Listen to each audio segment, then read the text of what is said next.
The boss was angry, throwing papers around, and scolding the woman for the bad report, asking if she really thought this was normal. The director told her to stay after work and redo the report. If she doesn't, he'll fire her. She has only herself to blame. There was tension at work. Again, Jun came up to apologize that he was leaving. She allowed it because he had worked well today. June noted that she would have to sit until nightfall. She said that this was a common occurrence, and everything would be fine. Kang Hyun overworked again. In the office, she suddenly died without feeling her body. She thought it might have been an explosion. Alone as always. Death at work is sad, but now there will be no pain. This even consoled her a little. The man shouted that she was ignoring him, and again, not respecting Margaret. He said that he had told her this more than once. The heroine did not believe that this was possible. After her death, she was reborn in the body of a villain from a female strategy game. Garden of Guardians is a game where you need to build relationships with one of 4 heroes. It is both a strategy and an RPG top in Korea. That life was hateful, so it's not a pity to die. But why she became a villain is unclear. Valita Alden is the daughter of a marquis, beautiful and noble, but she has a terrible character and a nasty temper. The Alden family is almost equal to the imperial family. Margaret considers Valita a friend, but she constantly humiliates her. In the good ending, Margaret is saved by one of the gentlemen who kills Valita. In one of them, it is her brother Luther who does this. The heroine realized that she had been refusing Margaret for a long time, and the man in front of her was her brother, one of Margaret's suitors. Luther screamed, asking if she was crazy to laugh at him. He raised his hand, but she was not going to suffer. The girl fell to her knees. Luther was shocked. Usually she was like a madwoman, and here she was suddenly so submissive. He turned around and said that this wouldn't work anymore. If he hurt Margaret again, he would give her to the dogs. She felt hurt. Why did she meet him now? And why did she behave so humiliatingly in front of this beast? She wanted to play with him, but now she decided he and Margaret will disappear. For the villain, the good ending is death. In the bad ending, the heroine dies. Valita told Margaret to be called when the maid said she was waiting in the living room. A hidden task appeared on the screen. Complete the game and return home. Failure means being stuck in the game forever. Valita was surprised because she didn't remember adding such a menu herself.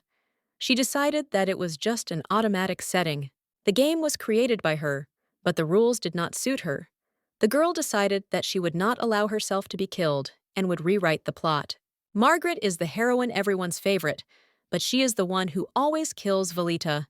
To survive, you have to gain her trust. When they met, Valita asked with tears if she had offended her. Such behavior surprised Margaret. The girl justified herself, but Margaret didn't believe her. She was too worried. The girl called her an incredible beauty. The heroine admitted that she thought Margaret wouldn't come. After all, they hadn't spoken for a week. She must have been offended. In the script, Margaret is always kind to Valita, no matter what she is. Now the heroine felt shame in her body. Valita apologized, said that she had often offended her, but if not forgiveness, then at least the friendship remained. Margaret was only surprised. They were friends after all. The real Valita would never apologize like that. It became clear to Valita that Margaret was too kind. She should not get involved with people like Luther. The girl felt better from Margaret's words, but Luther scolded her for ignoring her, so she was worried and tried not to make mistakes. Margaret was shocked. She would not have asked to scold Vela. She also asked if Luther had insulted her friend again. Margaret hugged Vela, promised to explain everything to Luther and protect their friendship. Vela knew he would be angry. The girl was happy. Everything was getting better. She just needed to be near Margaret. She believed that now nothing would separate them. Valita decided to support Margaret, but she was afraid that she would not last long. She did not know at all how to behave according to etiquette. The girl didn't understand why the dinner that Carlon Alden hosted every 2 weeks was taking place today. Only children with gray hair and green eyes are considered heirs. The rest were expelled along with their mother. There was tension in the house. The head of the family was deciding who deserved to stay and who did not. Valita felt like she was finished. One of the guys started bragging that their magic goods were bought by the imperial family itself. Carlon asked how he knew that. The guy said he had people in the palace and only rave reviews about the goods. The girl was surprised how he was not afraid of flattery. Luther said that his spy was useless, just collecting rumors. His father agreed with him and told him not to believe the gossip. Valita had no time for other people's problems. She was afraid of attracting attention. She regretted not having hired a maid and began cutting the steak herself. Suddenly, there was a noise, but the father ordered silence. A steak fell on Valita's head. The father was angry for disturbing the silence. The father kicked Valita out, saying that she would not leave until she learned some manners. He promised to kill her if she did not learn to eat civilized food. She was quickly thrown out, and Luther said that she was a disgrace and had asked for her own death. She may have made this world up, but it was little different from her old one. She decided to change everything.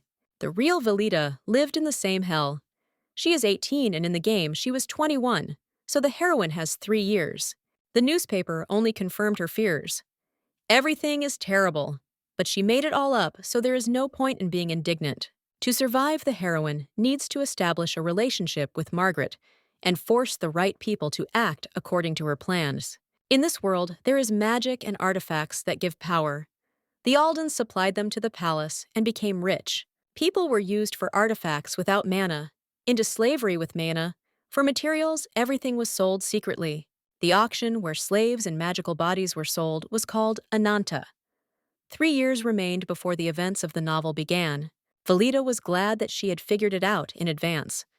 Ananta would be coming soon, and she would have to go there. She decided to find out everything in advance. She was angry at those who fried a steak on her head and decided to go on reconnaissance and at the same time teach them a lesson. The first of the month arrived. Valita had a hard time finding regular clothes. Margaret helped her, teaching her table etiquette. The girl was in a hurry. Luckily, the map showed a secret passage that wasn't even in the book's plot. She was delighted. Secret passages are a convenient thing. Perhaps the Imperial Castle has the same. Valita arrived safely through the secret passage. She hid under a veil. Her goal was not participation, but penetration. She had neither an invitation nor money. She hoped that she would not meet anyone she knew there. Luther, in her opinion, is most likely being rejected by Margaret again, and there is no need to worry about him. With the rest, it was unclear, but Valita decided that she would have noticed them immediately. The auction began. The host explained that if you like the lot, you just need to raise the number you received at the entrance. The first lot is a strong male gladiator, a little over 20. He can be used in various ways. Slaves were considered objects here. They were given magical bracelets that exploded when they escaped. Escape was impossible. The price was 500,000 illins. It was disgusting for Valite to hear this. After all, he was a man. The worst thing is that she arranged all this. Not only Ananta, but all this horror and the feelings of the slaves too. The auction continued, and she felt helpless. The host announced the last 8th lot. Valita had no right to turn away. The host said that this product was especially rare. They were caught with the help of a respected person.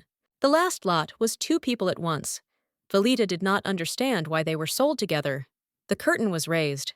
They were twins from the Tang clan, caught in the savannah. Their yellow-blue eyes confirmed their clan membership. Buyers wondered if magic had changed the twins' eyes, but some insisted they were real. Valita was shocked to hear about the Tang clan and knew that the big day had arrived. The Tang clan was considered a fearsome people in Savannah, and because of them, the area was a danger zone. They gave birth to children with yellow and blue eyes. These children had strength and became warriors.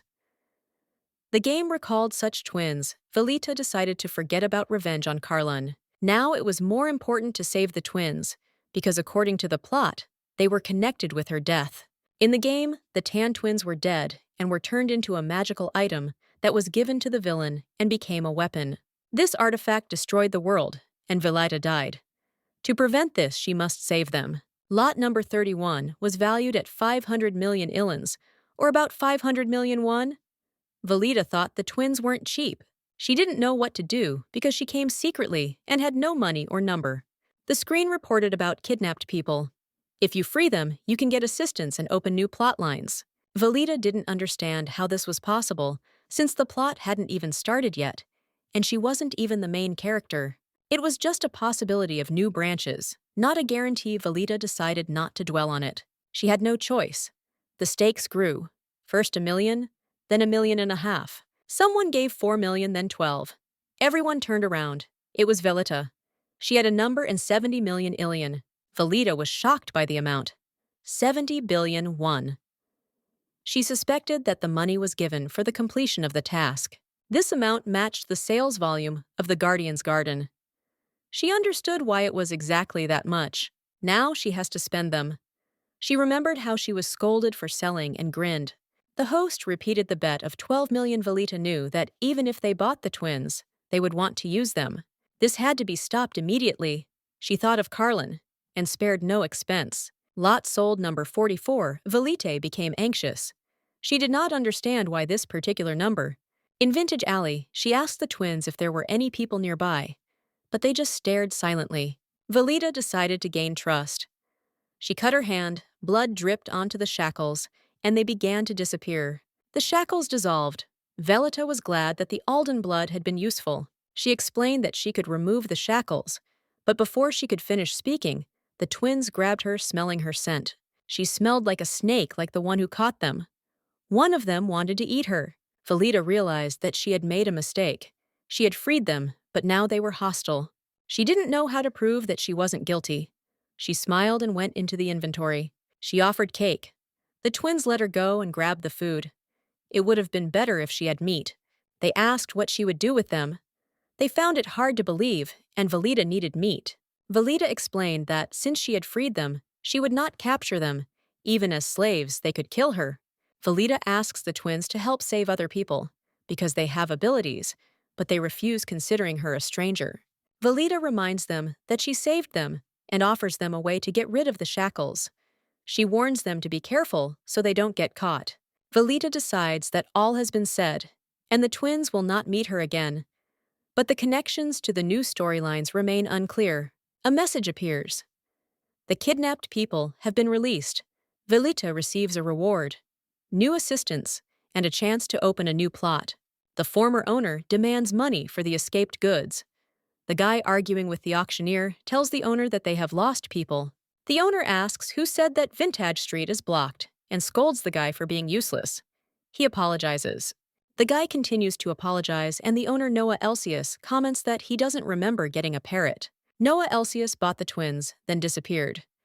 The owner orders to keep an eye on him, especially his head and tail. The owner is sorry that he was not able to meet the person who bought the twins. He is very interested in this person. Valita is not feeling well. She dreamed about Noah all night. Of the 4 main characters, 2 are normal and 2 are not. Noah Elsius is an archmage, attractive, and with the title of Duke, he creates the image of an ideal groom. Noah has imprisoned Margaret. Valita is afraid to run into him on Ananta, but is glad that he did not. Valita hears screams. The man does not understand how the slaves escaped.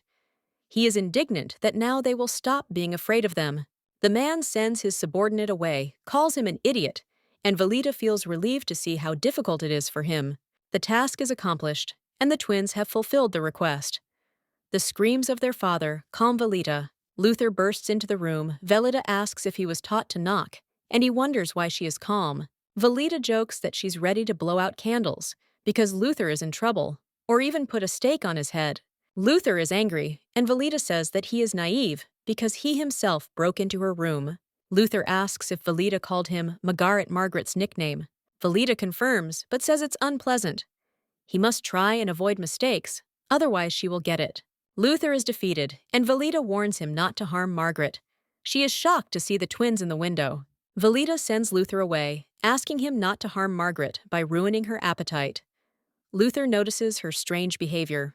The lady lets the twins in and asks how they found her. They are silent, and she doesn't understand what the problem is. One of the twins says meat, and Valita realizes that they are reproaching her for eating without them. Valita takes out the meat from the inventory, and the twins' expressions change. She notices that the Tang clan resembles dogs. She thanks the twins for fulfilling her request. The girl is surprised how she knows and asks if she really is a magician. The girl asks if they were following her. The guy replies that they are allowed to do that, and she confirms that she did not notice them. Valita says she is not a mage and asks if they feel power from her. They confirm but cannot explain her actions. Valita is surprised how the twins followed her and freed the people, calling her a fool. It's strange for them. The girl warned that if she was called a fool again, there would be no meat. The twins immediately apologized, admitting their mistake. Valita said it was hard to explain her abilities, especially before they left. They wouldn't meet again. The twins say they won't go back to Savannah, but will stay here. Valita is shocked, but they are confident they won't be caught. The twins decided to kill the one who caught them, but Valita forbade it. They laugh, asking why she smiles and does not restrain herself. The girl asked if Valita would be happy if they killed her father. She replied that she could not be happy about the death of a loved one. The twins demanded meat. Valita explained that she could not allow them to kill Carlon because she still needed him even if he was a villain. Although Carlon is a villain, Valita admits that she made him that way. If the twins kill him, it will be revenge. But she does not want that. The twins said they wouldn't kill. Valita was surprised and asked why. They said she said he was needed. The twins wanted to protect her because she was interesting to them. They told her that the only way to save the Tang clan was for the Tang clan itself. Valita shed blood for them, and the twins became interested in her identity. Now they want to know more about her and her destiny. Valita learned their names, Rachel and Roxa. She introduced herself and hoped that they would get along. Roxa said she should hope so, and Rachel added that they would bend over backwards to protect such a fragile girl. Valita knew she had to endure it because she was wrong. She decided to ask the twins for help. Rachel asked if she would die if they did not fulfill her request. Valita replied that nothing good would happen. Valita has tasked them with finding a man named Austin Hill. He can save her life. 4 days later, a bag containing a chart appeared in Valita's room. It stated that she would meet Austin Hill. Austin Hill became the commander-in-chief of an aristocratic house, which increased his status. He was a welcome ally. He later became a high-ranking official, helping the heroes defeat the villain. Many families wanted him on their side. The sign asked if Valita wanted to continue. She realized that he had most likely been kidnapped, and she didn't yet know what would happen next. Valita was disappointed because she asked them to bring him normally. Now they kidnapped him, but they look as if they expect praise. Valita nevertheless praised them, calling them good fellows. They received a reward, meat. Valita asked if Austin was okay. He replied that he didn't look like he was okay. Austin was scared and asked what she was going to do with him.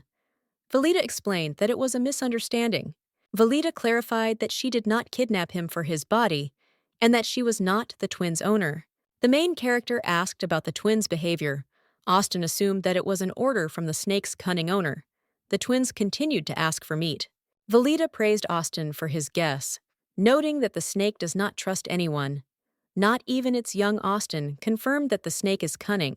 Austin noted that the snake's daughter was very different from what was said about her. The main character admitted that he was observant and well-informed about Valita. Valita agreed that the snake did not trust its young. She suggested that they think about another situation, and Austin asked about her deceptions. Valita didn't like Austin's comment. He said that baby snakes were different, which could explain the success of the Alden clan. Valita added that they had an example to follow.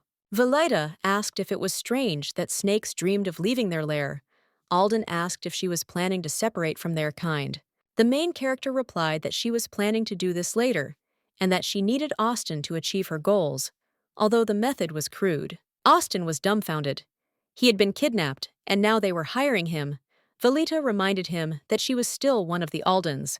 Valita compared herself to a snake that sheds its skin but remains a snake.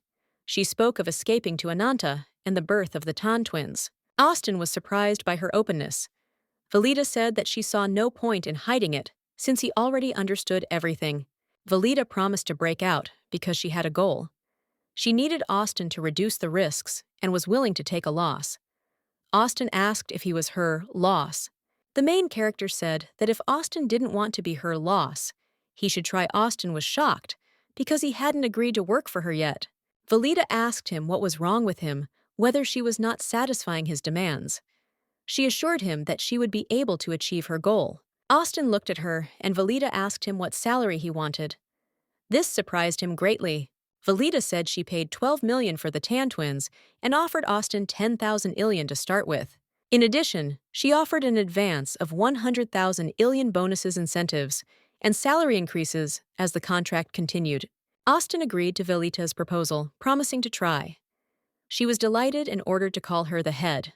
Austin agreed, although many families wanted to get him. Graham Cortis appeared on the training field of the knightly order he was called, and he approached knowing who was waiting for him. Graham asked how Count Elon became a knight with that expression on his face. Elon said it was important to comfort a friend, not a face. Graham didn't care if he was crying.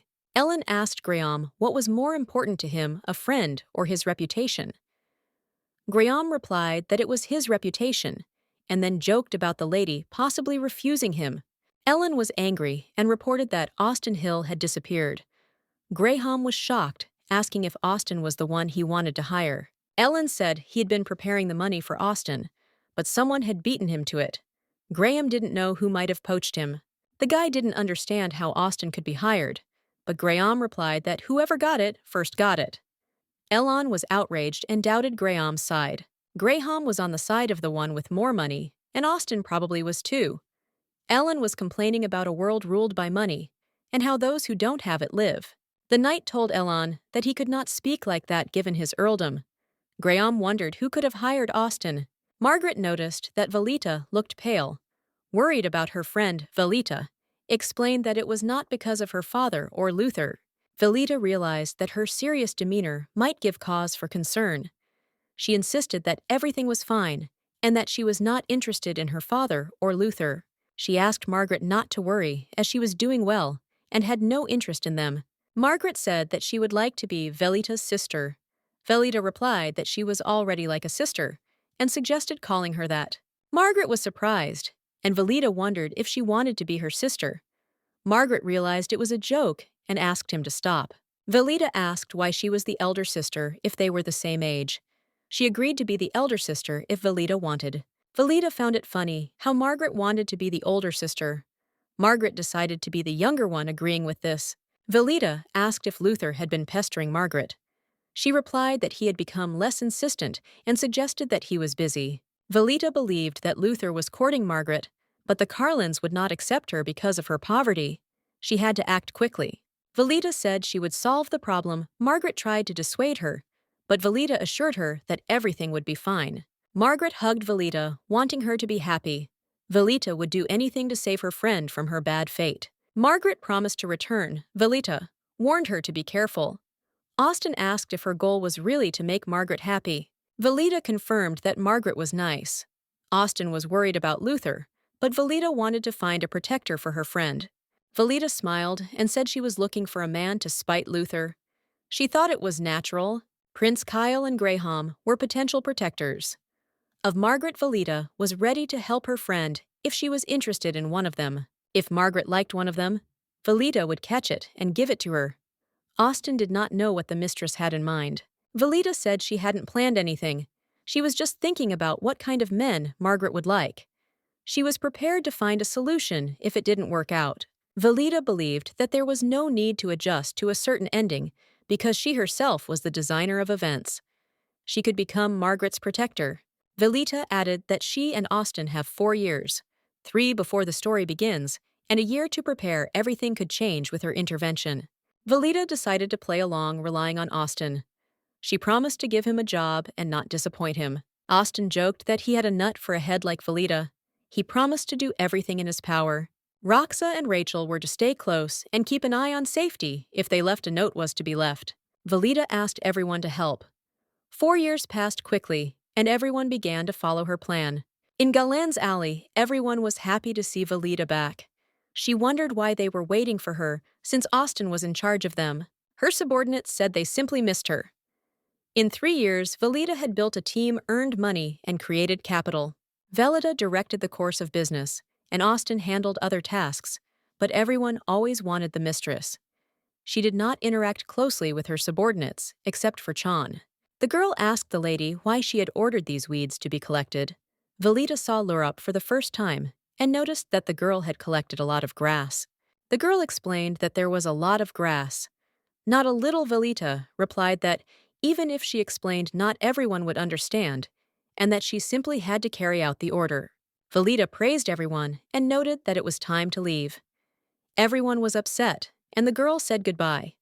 The lady had worries and expectations, and a new chapter of her life began. In the Flame Trade Guild office, Margaret was worried about the large losses due to the slow pace of work. The girl asked if this was a serious problem. Margaret explained that the orders came from the Aldens, but it still required a lot of money. Margaret was afraid that if things continued like this, they might go broke. The maid suggested that she meet Lady Valita for dinner. Margaret agreed, because communication with Valita always inspired her. The maid was pleased to see their strong friendship, and the girl was embarrassed. Suddenly, a servant ran in and said that a man from the Cedar clan had arrived. Margaret was surprised and asked if there was an urgent matter. Margaret realized that this was the mysterious clan, and the servant confirmed it. The man wanted to see her, not her father. She was surprised. The servant said that the father had entrusted this matter to his daughter. Margaret decided to meet the guest and asked to bring him. The guest greeted Margaret with respect. He introduced himself and asked if she had bought a white cat with one eye at the auction. Lucille offered to buy a cat. Margaret noticed that his character and appearance were unusual and asked the reason for his visit. Lucille asked to buy the cat and offered to exchange it for something valuable. Margaret confirmed the purchase, and he placed a mysterious box on the table. When Margaret opened the box, she saw the Cedar clan amulet. This stone was considered mysterious and valuable. The amulet was a treasure revered by the Cedar clan.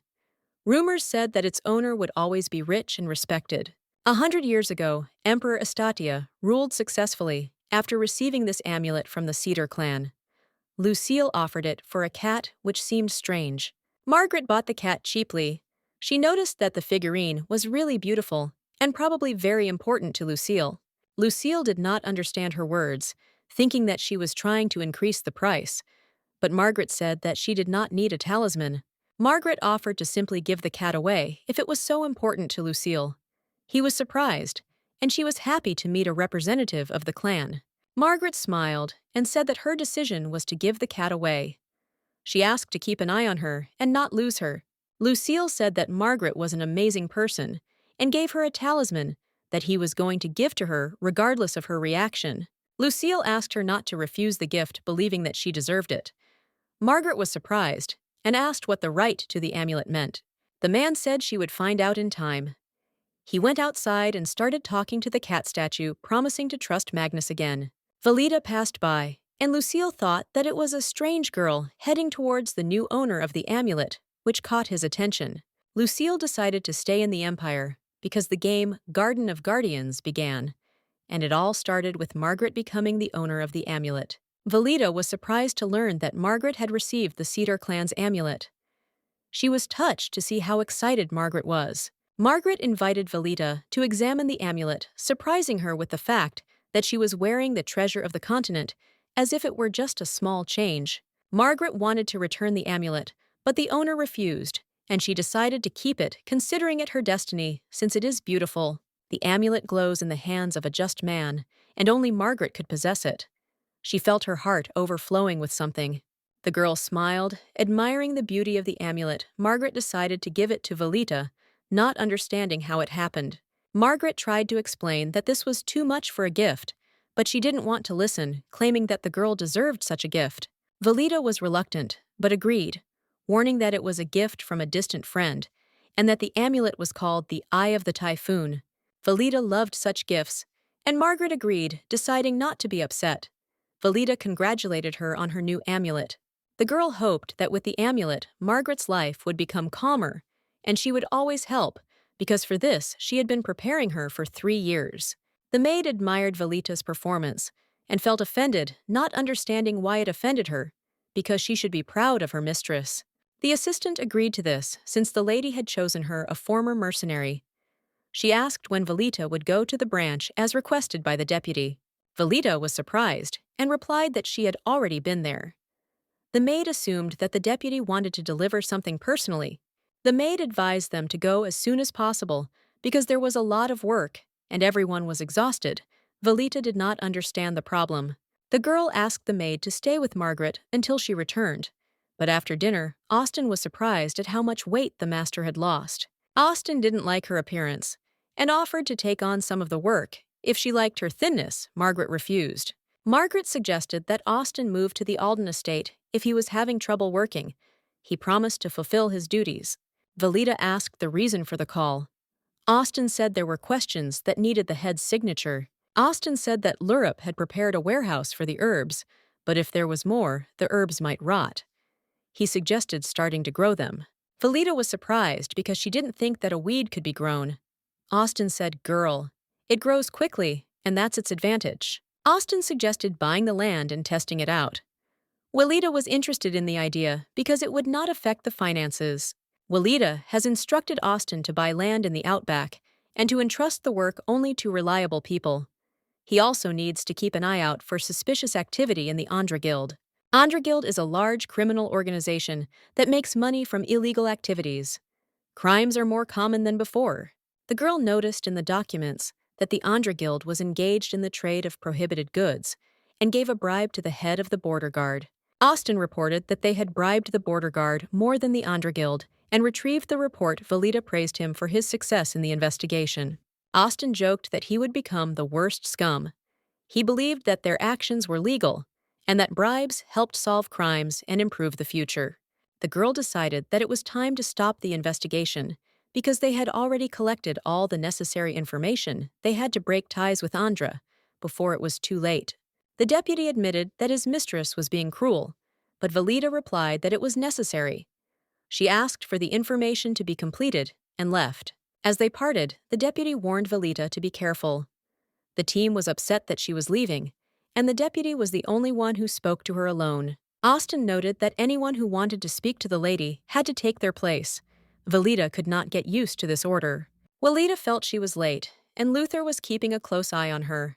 She left Jill with Margaret to avoid Luther's pestering. The girl was angry with herself for creating Luther, but her family also threatened her. Her father threatened to throw her out, and her mother screamed at her to stay out of sight.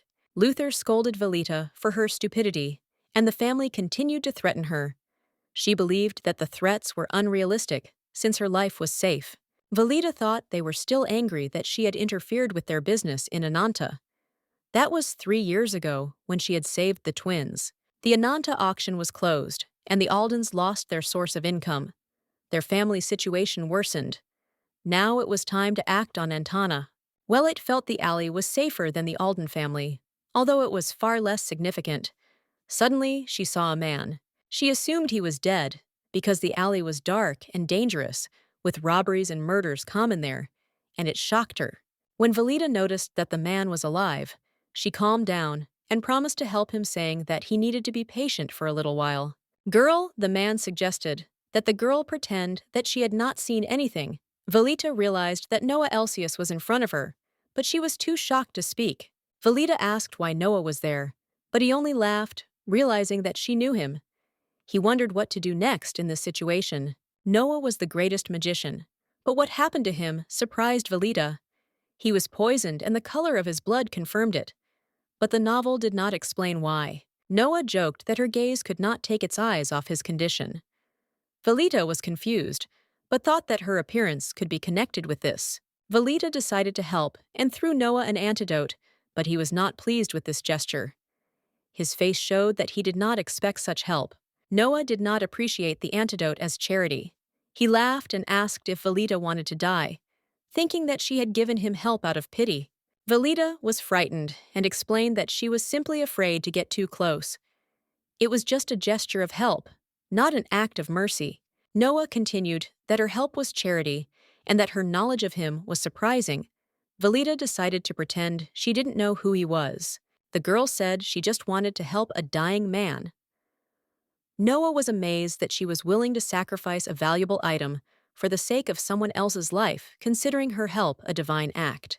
Valita turned away and suggested that the help be considered as the descent of an angel, but Noah did not let her go, asking where she was going, threatening to tear out her wings. Valita was frightened and stopped, hoping that he would not break her legs. She stated that if she was not on the ground, her wings would allow her to fly. The girl ran, calling Rachel. He picked her up and they started to walk away. Rachel asked if it was necessary to kill the man.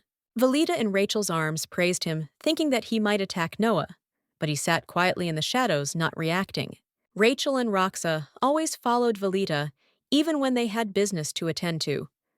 One of the twins always stayed close by, guarding her. Rachel said he would have attacked Noah if he had threatened Valita. He acknowledged that Noah was strong and suggested that it would be better to kill him now than to suffer later. The girl thought that he felt Noah's power. Rachel promised that together with Roxa, they would be able to defeat him, but Valita did not want to get involved with him anymore. The protagonist encountered the poisoned Noah Elsius in an alley and fulfilled the conditions for the hidden ending, opening a new path that will help to find out his end. Valita didn't understand the hidden ending and what it meant. A button appeared to view Noah Elsius's path, and the user's choice could lead to this ending. While Valita was trying to understand the situation, information came that kidnapped people were found at Ananta's auction. By freeing them, she will gain new allies and new storylines. The girl thought that the new path was connected with the auction. In the morning, the twins noticed changes in her Roxa, thought that the lady had fallen ill with something serious. Rachel was surprised, and Roxa remembered that Valita had said that strange symptoms were a bad disease, but she meant the saying that strange behavior was associated with death. The twins didn't believe that Valita would die soon. She had worked for 3 years for a good ending, and now Noah had appeared, which made it difficult to start the main plot. Noah kidnapped Margaret and held her captive. The twins discussed what could have caused Valita's illness. Rachel suggested killing Noah, but Valita would not allow it. The girl called Rachel and Roxa. They quickly renounced their thoughts of murder. She hugged them, feeling support, and realized that she did not worry with such allies. Valita doesn't regret saving the twins. It was enough for her, even if it meant following Noah's path. The servants found Noah in shock. Norton asked what the master had in his hands. Noah promised to explain later, but first they needed to go to the estate to find out something. Norton said he had checked the information Noah had asked for. He said it was an expensive antidote, suggesting the gentleman drink at least a little. Noah drank some of the antidote and left the bottle on the table. Norton asked if he would finish it, but Noah replied that he regretted drinking it because it was proof of the first benefactor. The servant said that the antidote was of high quality, and it was possible to find out that it could have been made by Unraveling or the Aldens. Noah was surprised that it could be the Aldens. He decided to check them separately, not allowing the reptiles to look at the sky. Noah asked about the surveillance. Norton apologized, saying it was difficult because she had accomplices who covered their tracks. Noah was disappointed with the outcome. Noah wondered who was behind the surveillance.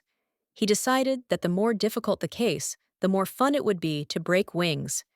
It was becoming more and more exciting for him. Noah was happy that he could now get Margaret a spy in the guild, sent a letter saying that plum branches was Margaret. The description, white flowers with purple stamens, indicated a person from Cedar, and black honey meant a talisman from that clan passed on to Margaret. Usually Valita would come to see Margaret, and they would talk about marriage proposals, but this was something else entirely. If Margaret became the mistress of the amulet, her father would recognize her and allow her engagement to Luther. Luther informed his father that Margaret was now the mistress, which outraged him. Luther said that a man from the Cedar clan gave Margaret the amulet. The father doubted it, but the son assured him that he was not lying. Luther said that Valita knew about it too. He overheard their conversation about Margaret and the amulet. Father lost his temper. Luther suggested reproaching Valita, but the main thing was to find the amulet. Valita would not escape punishment. Father admitted that he thought Margaret was stupid, but she turned out to be smart. Luther offered to make her part of the Alden family in order to get the amulet. The father agreed, but said that he needed to think about it. Luther left, and the father noted that his son was a complete idiot. Father does not agree with the marriage, even if the amulet is important to Carlin. He would marry her to one of his useless sons. The man decided not to marry her, but simply to take the amulet. If she understood everything, Carlin would show generosity. He ordered the carriage to be prepared. Carlin went to the palace and bowed to the emperor. He was surprised by his visit. There was no apology. Orlando Lucius the emperor said that the important thing was that Carlin always brought joy with his visits. He asked what had happened. Carlin said that he was helping the Viscount's guild, and rumors about Cedar's amulet brought him here. The emperor was surprised and asked again that it was about the Cedar amulet. Carlin confirmed, and added that the amulet had ended up in their hands, and he wanted to pass it on. The man said that if Carlon brought the amulet, it would help secure his monopoly on the trade in magical items. At the manor, Valita laughed happy that Luther and Carlon had gone to the castle. She was proud of her fight against Ananta. Rachel was surprised that they didn't have to interfere. Valita was going to tell everything, and she didn't care. Valita thought that Carlon went to the palace to tell about the amulet. This could have changed the plot significantly, which was not beneficial for the main character. It was important to Valita and her team that Carlon got into the castle, because that was the goal of their efforts. The twins realized that Valita was restricting Ananta, not only because of her own desires, but also to prevent more victims. However, she had an even more important goal that she was trying to achieve. The Emperor was surprised by the unexpected appearance of the amulet, and realized that serious problems could arise if he transferred the right to trade in magical goods to other people. Kyle Lucius, the crown prince of the empire, came to the discussion and noted that this man was clearly an outlier. He emphasized that this moment required special attention and careful investigation. The father, hearing his son's words, asked if he knew all the circumstances. The prince confirmed that he was following the events in the Alden family and noted that he was surprised by the appearance of the amulet. Kyle was surprised that his father knew about such details.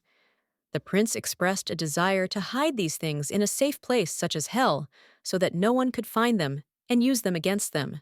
The emperor understood his son's proposal, but noted that the Aldens were necessary for the imperial family. Kyle, in turn, stated that they were only necessary for him, and therefore he turned a blind eye to Ananta's actions in order to preserve them. Kyle declared that under his rule, the Aldens and Ananta would be sent to hell, and that it was not worth giving them the right to trade. The emperor called him a fool. The emperor explained that the amulet could not be left with Kyle, as it was not just an object, but a symbol of wealth and glory. Kyle suggested returning the amulet to the Viscount's family, assuming that the Aldens had already given it to them. He believed that they could not know this in advance. Kyle promised to find out the details. His father, thinking him a fool, said he would take power from him if he failed to handle the matter. With a smile on his face, Kyle Lucius confidently stated that it was time for the emperor to prepare to hand over his powers. His father could not understand how his son had become like this, but Kyle simply explained that it was all his fault. Kyle Lucius was the next person that Valita sought to build a relationship with, but he was also the one who was determined to get rid of all the Aldens in order to establish his own power. Margaret couldn't contain her delight. She was happy, but at the same time, at some point, she remained in silence, unable to find words to express her feelings. Valita noticed this place, but she had never heard of it. Margaret didn't immediately understand why they were there. Valita, without wasting time, replied that they had come to buy new clothes, but Margaret, still perplexed, reminded them of the dresses she already had. Valita smiled and suggested that Margaret choose a dress for herself and called the saleswomen. They, having learned what the ladies were looking for, began to show several models. However, Valita was not satisfied with the options presented, deciding to order something custom. The saleswoman, seeing that the order had been accepted, was delighted and asked if there would be a dress for Valita herself.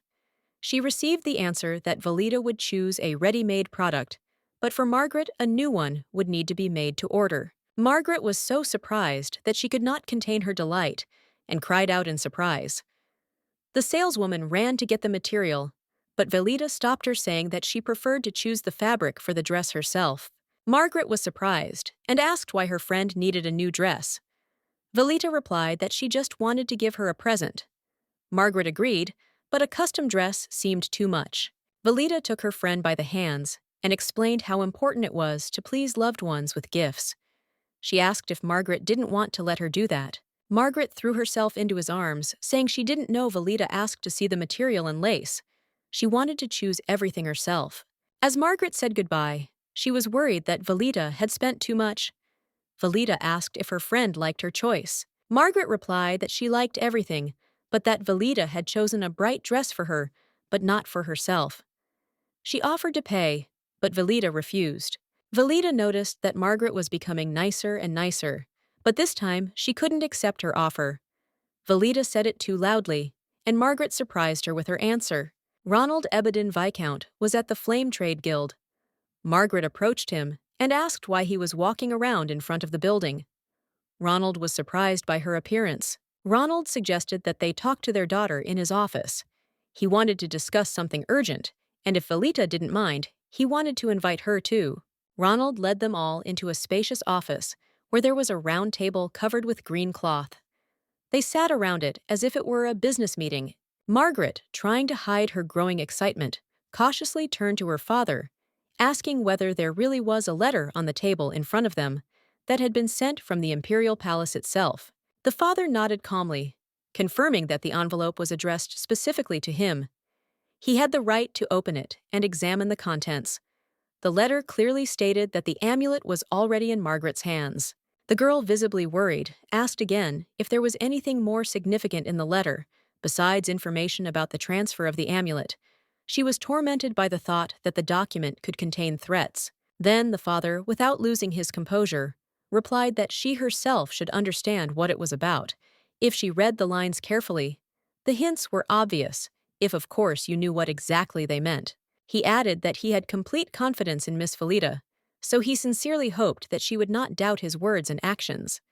Everything he said came from the heart. The lady, a little surprised by such a statement, calmed him down in a reserved manner. She assured him that Vika was not here by chance, and that she trusted both him and Margaret herself, having no doubts about their intentions. The father who raised Margaret was known in the game as an example of integrity. He was a man who always tried to do the right thing, was kind and caring. His sincerity made him trustworthy without question. At that moment, Valita, clearly worried about the situation, decided to ask a frank question, not hiding her excitement. She asked what was hidden behind this mysterious imperial message and what it meant for her. Ronald replied that the letter contained an official invitation. The senders of the letter wanted the owner of the black stone, that is Valita, herself to visit them. This invitation was important and had great significance for her future. The letter also stated that the carriage would arrive in exactly 2 days. Everything had been carefully coordinated, and the time of arrival was strictly defined without the slightest deviation from the plan. Additionally, there was a strange phrase in the letter that made one think they hoped that the snake would not bite them when they were backing away and accidentally stepped on its tail, which sounded like a warning. Valita took these words with a cool composure, not showing any excitement, but Margaret immediately turned pale. There was obvious fear in her eyes. She felt that the situation was serious. Margaret immediately understood the essence of the hint.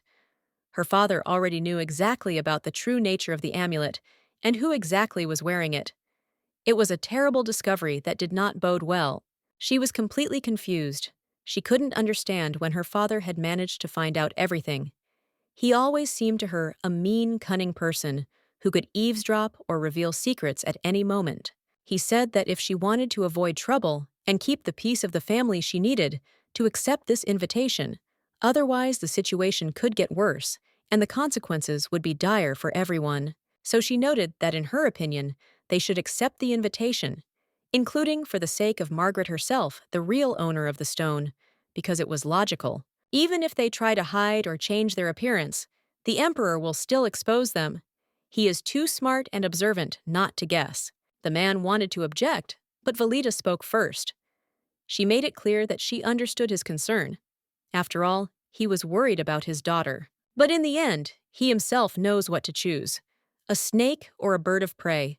Sometimes you have to decide who is more dangerous, but also more profitable to deal with. 2 days later, they set off. Margaret was beaming with joy, excited, and made no secret of the fact that she was delighted with the trip. Valita, seeing how Margaret was gradually approaching her goal, noticed her confusion. The girl was beginning to worry, tormented by doubts. She could not understand for sure whether she would cope with the upcoming tests. Valita tried to console her, assuring her that everything would be fine. She emphasized that Margaret was capable of many things, but deep down, Margaret was still worried about how she would behave around the prince. Margaret was worried about the fact that the slightest mistake could lead to catastrophic consequences. This fear did not leave her. It seemed to fetter her mind, not allowing her to focus on important things. Seeing her state, Valita took her hand. She spoke confidently, stating that Margaret was not to blame for the situation, and she should not let fear control her. All that mattered was her own calm. Valita advised the girl to straighten her back and not be afraid to directly state her position. It is important not to hide behind other people's words, but to be honest and decisive in your actions, despite the outside world. She added that Margaret should not pay attention to the opinions of others. She should follow her heart because it will always tell her how to do the right thing without looking back at the doubts and opinions of others. These words of Valita had some effect on Margaret. Her tension eased slightly, and she felt the weight that had been pressing on her shoulders ease a little, giving a feeling of relief.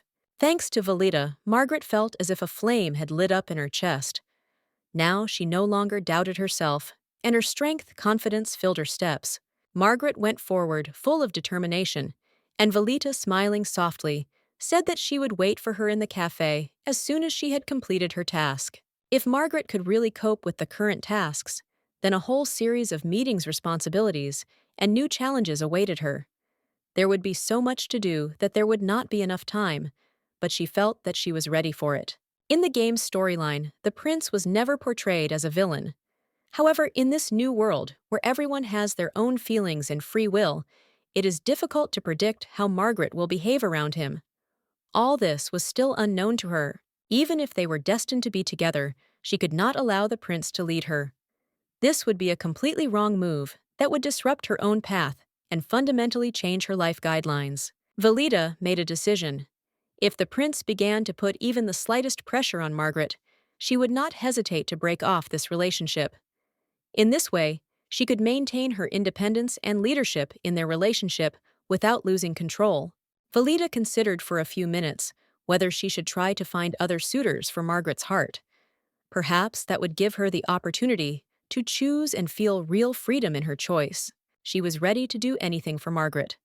She became very important to her, and Valita believed that her ward deserved only the best conditions and people around her.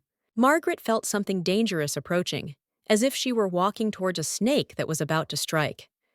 This feeling grew stronger, and it seemed to her that this was no accident. At such a moment, if one showed weakness, all might be lost. So Margaret tried to remain cool and attentive so as not to fall into the trap of her emotions. The butler had already managed to warn the prince about the arrival of the lady. He was ready to meet her and was waiting for her arrival, having prepared everything for this important meeting in his private chambers. The prince greeted Margaret with a joyful expression on his face. His voice was warm, and his gaze was full of interest and attentiveness, which immediately created a feeling of goodwill. Prince Kyle Lucius introduced himself and politely gestured to the chair opposite, inviting Margaret to sit and not feel constrained. His manner was polite and calm, making it clear that she was a welcome guest. The prince admitted that he expected to see the Viscount. After all, according to rumors, the amulet belonged to a man, and therefore he was surprised by what was happening. But it turned out that the owner of the artifact was the heiress, and this was an unexpected but clearly pleasant discovery for the prince. The lady noted with a slight smile that his assumption was quite logical, since the head of their clan was her father, and all actions, including those related to protection, went through him. The prince noted with restraint that the girl was very modest, and that was captivating. She lowered her gaze slightly mentally, thanking him for his kind words, trying to hide her awkwardness. The Aboden clan had long been under the protection of the Aldens, and he had heard that Aboden's own daughter got along well with Carlin's daughter, which brought their clans closer together and made the alliance stronger. She was rumored to be a kind, reserved, and well-mannered girl. Perhaps it was his own prejudices that prevented him from looking at her without prejudice. Suddenly, he asked how he could be sure of her words, because theoretically, she could be lying, and he had no way to verify the truth regarding the amulet. The girl regretfully apologized to him, explaining that she also had no way to prove her involvement, and this made the situation difficult. The amulet did not have her name engraved on it, nor any other marks that could confirm that it belonged to her. The prince was surprised by this fact, because he expected some proof. But the girl explained that she was not the only one who could touch this artifact. Then Margaret herself began to think about how to prove she was right, if everything was so vague and no one could give a precise answer or explanation. Kyle was completely confused, not understanding why she was even asking him questions like that, as if she was seeking his permission to tell her own truth. But really, there was no reliable way to prove it. No spells, no seals, no ancient words that could confirm her belonging to the amulet. Kyle was amazed that she hadn't even thought about it beforehand. As they walked there, he became increasingly irritated by her carelessness and nonchalance in such matters. Then the girl, a little embarrassed, apologized. She said that he himself simply mentioned that he wanted to see the owner of the amulet, and she decided that this would be quite enough. The man was even slightly taken aback by how seriously she took the situation. He felt uncomfortable. He himself had long forgotten about his own desire. Then he simply asked her to explain how exactly she had gotten the amulet. The girl immediately realized that she should not talk about that strange cat statue under any circumstances. So she calmly lied that one day a man from the Cedar clan came to see her, and it was he who gave her the amulet. The prince was surprised. Is that really all? In addition, he admitted that he wanted to give her this item from the very beginning. According to him, she really deserved it, and he did not regret his decision for a moment. The man thought about it. After all, the amulet was a family heirloom passed down only within the imperial family. But now, for the first time in 100 years, it had found a new owner. The prince asked if she had taken it with her. When she confirmed, he asked to show it. The girl carefully took the amulet out of the basket, feeling a slight tension. He looked down and saw that she had simply slipped the amulet into her pocket. He froze in amazement. Was that all she had done? This behavior seemed almost shocking to him. The girl calmly explained that pockets were actually needed for that very purpose, to put things in them. The prince's surprise only increased. He could not believe her simplicity. He noted to himself that perhaps only such straightforward and slightly strange people could really possess such powerful amulets. After a short pause, he said that he wanted to ask her one important question, and his gaze became more serious, as if the decision had already been made. The prince asked her if she had even the slightest desire to pass this amulet on to someone else, perhaps as a gift. For example, he suggested that she think about it. What if she presented this valuable amulet to the imperial family and not to the Marquis of Alden, as was perhaps planned? The girl was confused and seemed genuinely shocked. Then the prince realized that she apparently had no idea that Marquis Alden was going to give the amulet to the emperor. It was supposed to be an exchange, a gift of a powerful magical item, and in return, full rights to trade magical goods throughout the empire. After this, the prince asked what she thought about this, whether she was ready to take part in such a proposal. He asked if she would like to give the amulet to the imperial family and thereby receive support from Marquis Alden to raise her position. The girl was at a loss for words. It was as if she had lost the confidence she had been full of before, not knowing what to say now or how to act correctly. The prince thought that her confidence seemed to have evaporated. This meant that it would be easier to persuade her than he expected, but perhaps it would be worth approaching from another direction, through her friend. He remembered that the girl had a friend from the Alden family. Then he asked if she was ready to sacrifice the amulet for the sake of this friend. And then Valita came to Margaret's mind. She had done nothing bad to her, and Margaret understood. You shouldn't make decisions based on others. You should follow your heart. Her friend had said these words to her before calling Margaret not just her favorite heroine, but her true value, like someone she was afraid of losing. Then Margaret confidently stated that she did not agree. After all, she herself was the owner of the amulet, which meant that only she could decide what to do with it and who had access to it. She also emphasized that Marquis Alden has no right to dispose of the amulet without her consent, since he has neither a moral nor a formal right to do so. But with this approach, her friend, who also belongs to the Alden house, may have difficulties and unnecessary suspicions from their circle. Despite this, Margaret assured that the girl would support her. Whatever she decided, her friend would stay on her side and would not betray her. After all, she always supports Valita in return, regardless of the circumstances, thereby demonstrating their deep connection and loyalty. The prince finally understood. His friend was not a pretext for handing over the amulet to the Aldens. On the contrary, she became the support that allowed Margaret not to give in. It was the support that allowed her to go against expectations. He was surprised that such a kind girl could become friends with Alden's daughter. He thought it was all funny, and he really liked the choice Margaret made, because it turned out to be much braver than it seemed. He also came to the conclusion that perhaps the lady was not going to do what was expected of her at all, but wanted to do things her own way. He wondered if she was planning to set a trap for that impudent and unpleasant Marquis of Alden to put him in his place. At this time, Valita was sitting in the cafe garden. She was patiently waiting for her friend, with whom she had agreed to meet here in this cozy place. She thought that Margaret should have returned by now, and she was slightly worried that something might have happened on the way, or in the conversation with those who could interfere. Valita suddenly looked away from her book and noticed a carriage stop outside the mansion. When the door opened, Margaret stepped out gracefully, confidently, and gracefully. A minute later, she heard a surprised hum. Servants and passers-by began to whisper. The imperial carriage had arrived in the city, but no one recognized the girl in it. Everyone looked at her with admiration. So refined and elegant, clearly of noble origin. And all this increased the mystery of her appearance in such a magnificent carriage. Margaret, beaming with joy, came forward, waved her hand lightly, and called out to Valita, as if there was no rank or ceremony between them, only friendship. Valita couldn't help but smile, and asked curiously how her trip had gone, while jokingly calling her Mrs. Rabbit, teasing her old friend. Margaret snorted in response, and said that she was not a rabbit at all, and Valita, still smiling, assured her that she was just joking and did not mean anything bad. In another, less visible carriage, Noah Elsius was sitting at the same time. His gaze was directed forward, but at some point he suddenly became animated.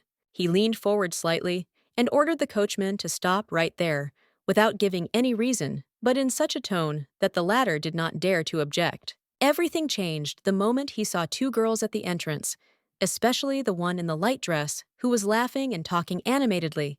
He suddenly realized that he had urgent business nearby, and decided that it was worth staying. His gaze did not leave the girls for a second. Meanwhile, Margaret sighed quietly and admitted that she was a little upset. She wished her friend had been with her at the reception. She still remembered the aromatic tea and soft cookies that were served to her. It would be so nice if her friend could try it too. Valita was surprised that her friend had already thought everything through in advance. She even noted to herself that next time they could go somewhere together, it would be more fun and easier. Margaret smiled, and her face showed that she was not worried. Valita felt relieved. The tension disappeared because she was afraid of the reaction, but in vain. Valita turned to Margaret, gathering herself mentally. Before she could start the conversation, she had been putting off since the morning. She wanted to do one important thing first. She reached for the small bag, carefully unfolded it, and took out a strange object that seemed to pulsate when touched on its surface. The object turned out to be magical. Valita concentrated and activated it. The space around them changed slightly. The air seemed to freeze, became denser. Margaret didn't expect this. She even froze, not immediately understanding what was happening. After all, she had never seen Valita use magical artifacts before. Valita explained that this object blocked out all sounds from outside and inside. Their conversation was now protected, and even the most sensitive ears would not be able to catch anything. Margaret admitted that it was the first time she had seen something like this. Valita calmly replied that the thing had come in handy, and although it was not quite right, she had taken it from home. The conversation they were about to have was too important. Not a single extra soul could know what exactly they were going to talk about in the next few minutes. It was impossible to even read the words from lips. Everything was so protected. Therefore, Valita did not delay any longer and wanted to find out what happened to that future ruler. Margaret admitted that she felt a little uneasy at first, a slight fear creeping up on her when he first appeared. The atmosphere was tense and alarming. At first, he seemed like a real predator to her. He gave off a sense of danger, but the longer the conversation went on, the more he reminded her of a lazy cat, rather than a wild animal. She imagined him as a cat playing with a caught mouse, leisurely, with lazy pleasure, swatting it with his paw, as if delaying the moment when he would finish it off. This gave Margaret the feeling that he was enjoying the game itself.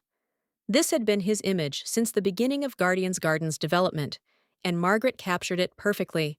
Valita decided to ask her friend if he had made any impression on her, if she had been even a little charmed by his manner of behavior. The friend noted with a smile that if the mouse the cat was playing with had been cute and good, she would have felt sorry for it. But since the mouse was infected, the hunt seemed appropriate to her. Of course, her friend didn't mean herself. Valita, with a slight grin, made it clear that she understood the hint and perfectly grasped the essence of what was happening. From what was said, it became clear that he was trying to take control of the Aldens and not just have fun. He had a specific plan and goal, which he was gradually realizing. Margaret confirmed this, which was why he asked her directly if she would like to help set a trap for Marquis Alden. It all looked like a carefully planned move. She had already set a trap for him with the Entente, and if she added anything else, he would definitely not be pleased. This forced her to be careful and consider all possible consequences. Therefore, the girl admitted that she is actually worried, and therefore has many different thoughts in her head that she cannot immediately put in their place. Margaret smiled and remembered her friend's words before the palace. Then she decided that she would follow her heart and do everything her way. She added that, despite everything, she will definitely protect her friend Valita, and nothing will make her back down from this decision. Suddenly, they both turned sharply and noticed that there was a small commotion around them. People began to whisper and pay attention to what was happening around them.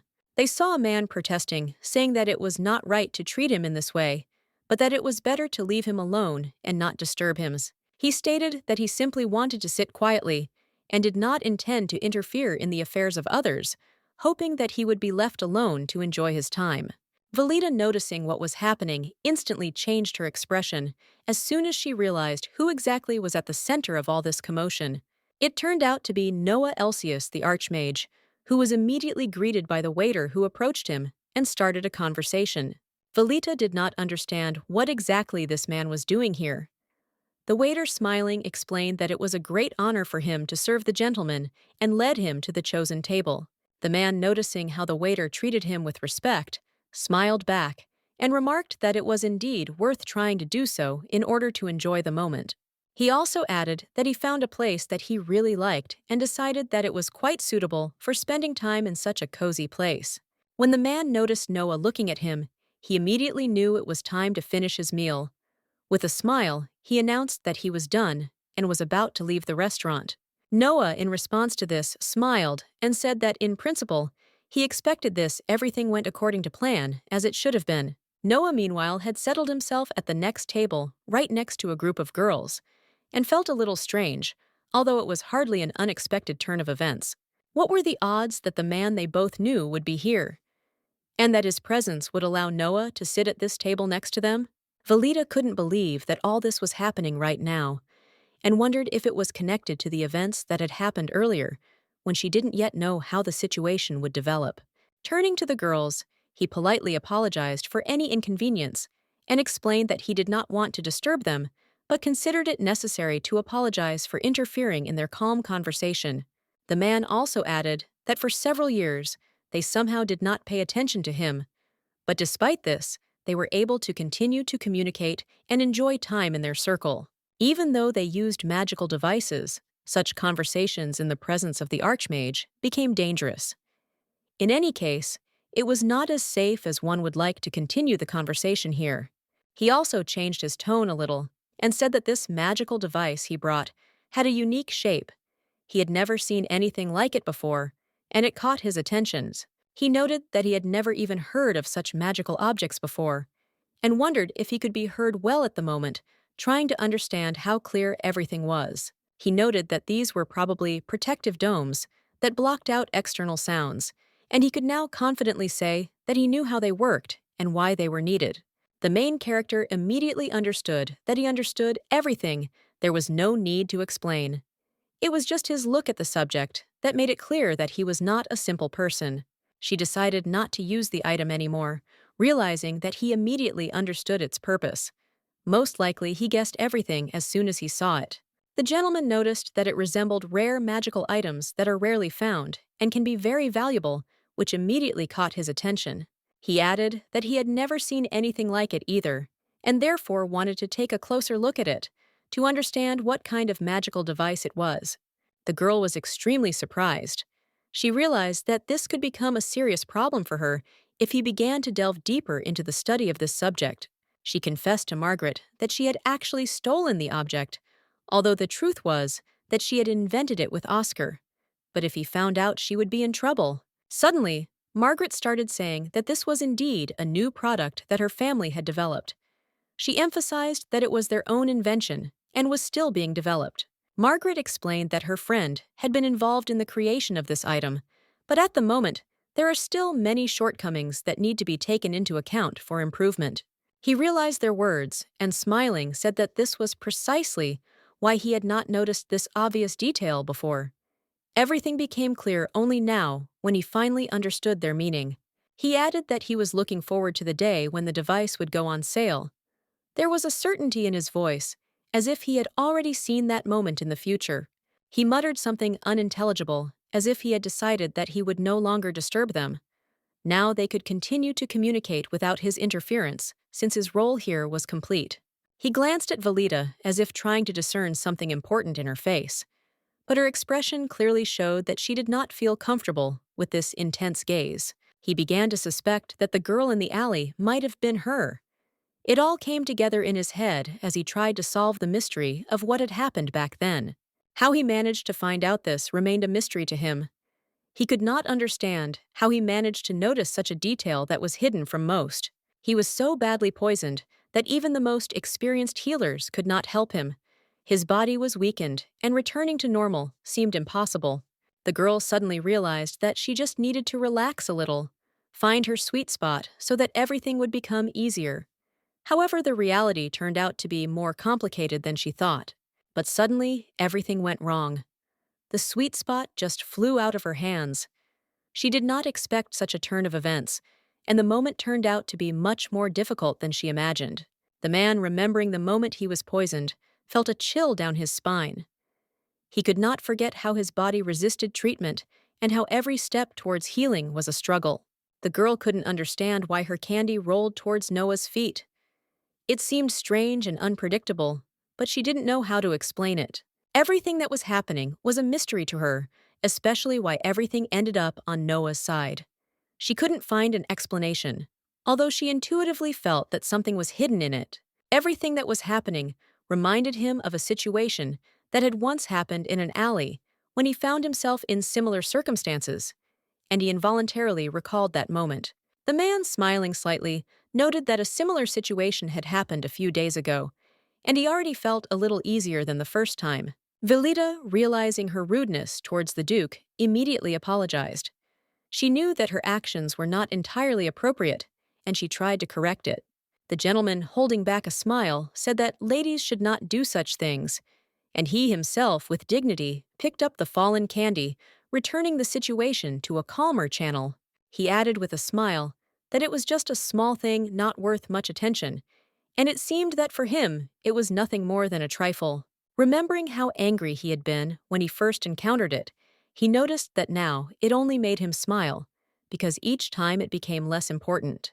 The man wondered if there would be a third such situation, but the girl, not understanding what he was talking about, simply shook her head clearly, not wanting to continue the conversation on this topic.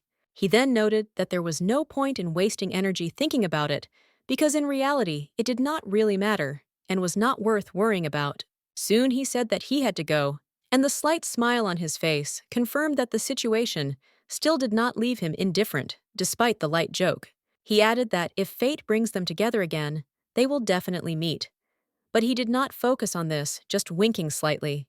The girl was stunned by what was happening, and a feeling of discontent immediately overwhelmed her. It was completely unexpected, and she could not understand how this could have happened at all. In a fit of anger, she couldn't hold back and cursed him, but suddenly a guy came up to her and quietly told her not to say such harsh words. He pointed out to her that even without the protective dome, they could afford to discuss such things, and this became a strange moment for her.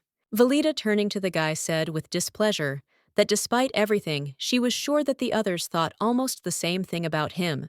The guy noticed that they only think about it, but they can't help but voice their thoughts out loud, which is not always useful, especially when it comes to important matters. The lady, taking the mug in her hands, replied with a smile that she was trying to be careful.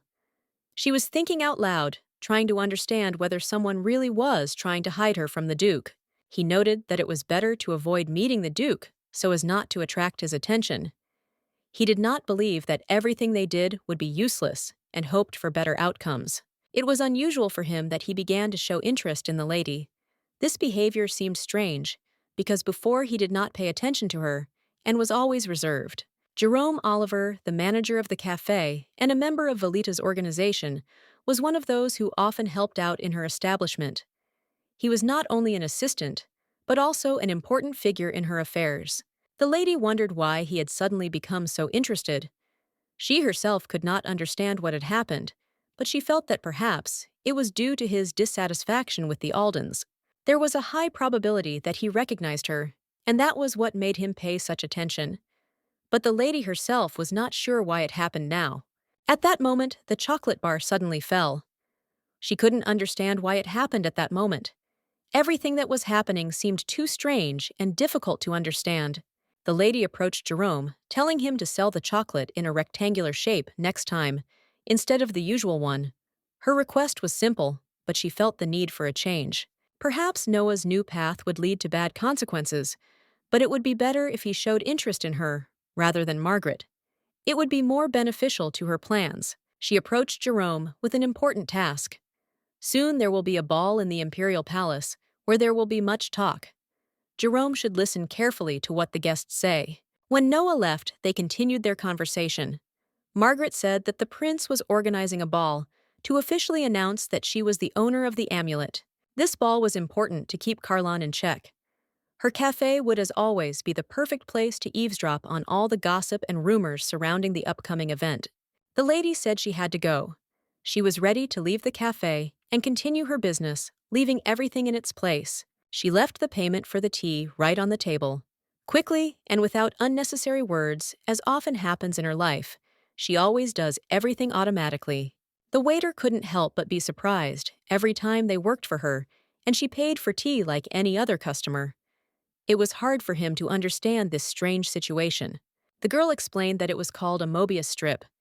He didn't understand right away, but despite this, he listened, nodding his head, trying not to show surprise.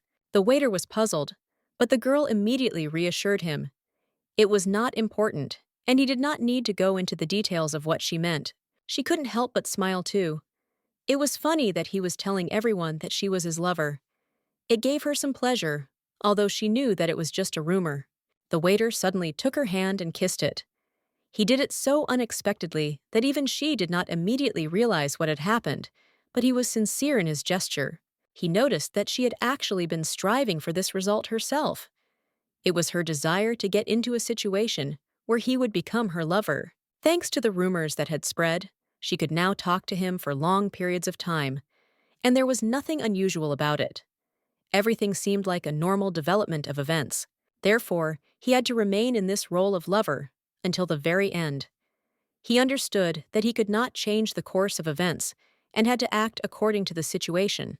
As he walked her to the carriage, the girl said that he had really played the role well today. She appreciated his actions as if it were part of some plan. She added that if Noah showed up at that location, the waiter should let her know immediately. This information was important, and she knew she had to be prepared for any eventuality. Jerome paused, feeling that something was wrong. He felt a strange tension in the air that told him that there was more going on here than just the usual events. She was so different from the Valita Alden.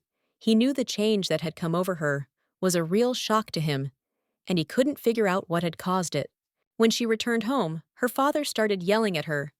He asked her if she realized who she was and why she was acting as if she didn't understand anything. He accused her of knowing perfectly well where the amulet that Margaret had was, and not telling him anything. This upset him greatly. He felt betrayed. Her brother was furious and told her not to try to lie to him. His words were so furious that Valita felt her insides tighten with fear. They asked her urgently why Margaret had met the prince a few days ago. It was an important event, and they could not simply ignore it. Valita was stunned. She had just returned home and was already being interrogated. It seemed that the news of the upcoming imperial ball had greatly excited everyone around her. If they managed to find out the true purpose of the amulet, they will lose interest in capturing it. However, if it remains a secret, their desire will not weaken. They do not understand the whole situation. They irresponsibly and naively strive for the goal without even understanding what is happening. It is like a dull desire without reason. The girl confidently stated that she saw no reason to talk about this amulet. They already had enough wealth without it to not worry about such trifles. The father could not stand it any longer and shouted loudly that she was absolutely unreasonable and should shut up immediately. His patience was at its limit, and he could not hold back any longer. Valita, without looking at her father, calmly turned away and said that she did not understand why this particular amulet had become so important now.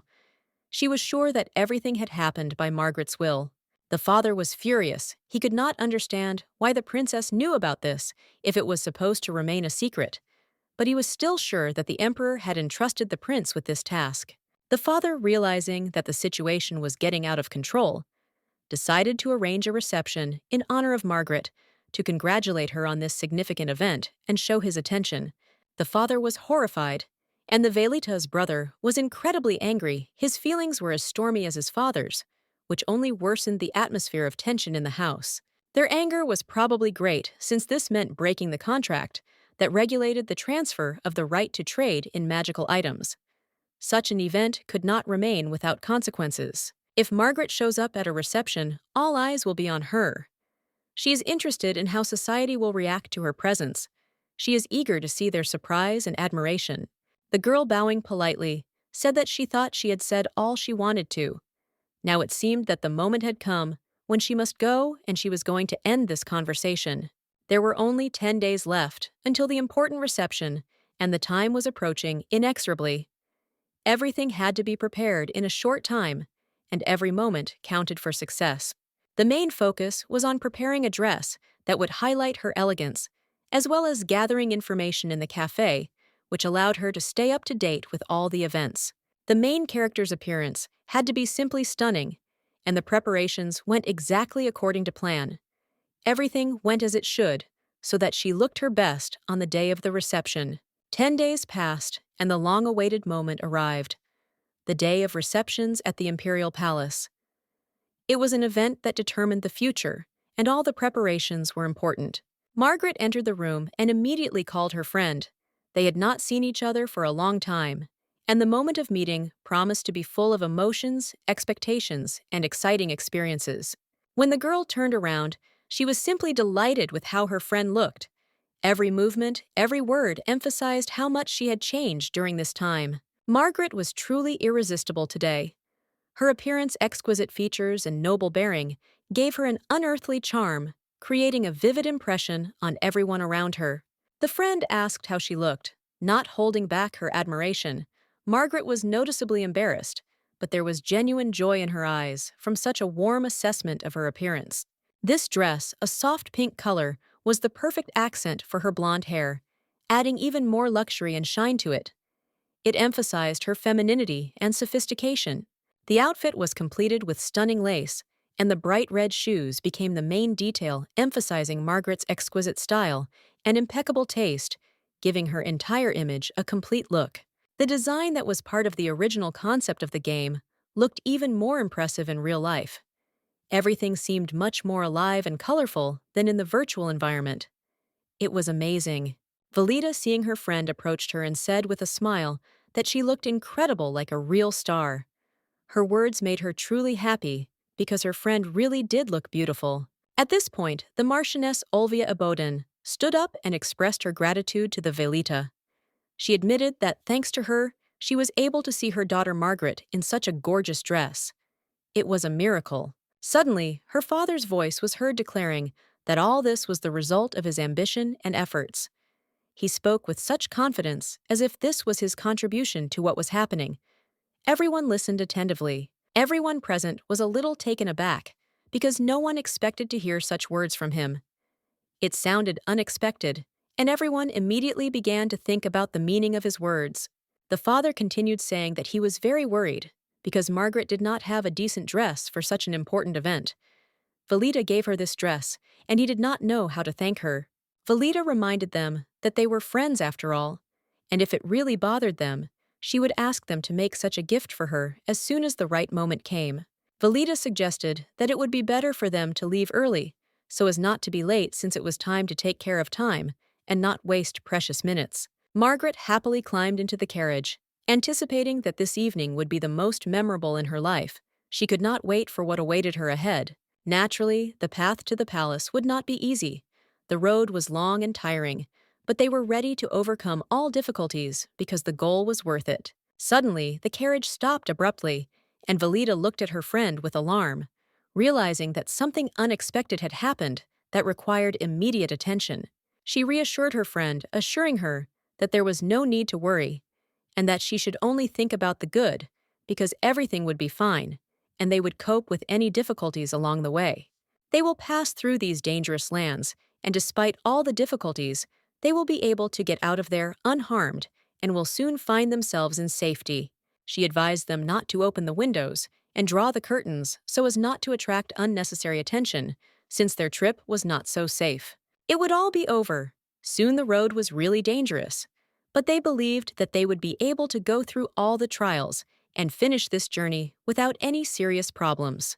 According to the plot, there was an attack on the way to the palace, which created considerable difficulties and put everyone in danger, but they continued to move forward. Most likely this was all planned by Carlon. He tried to steal the amulet, which was quite his style, but she had already foreseen this development in advance. Anticipating possible dangers, she asked the twins to help in advance. She also warned Kucher about the possible threat, hoping that preparation would play a role. Although she tried to remain calm, it was not as if her anxiety had gone away. It was a good thing she had been prepared for this turn of events. In the end, she decided that there was no point in panicking, and everything would be fine.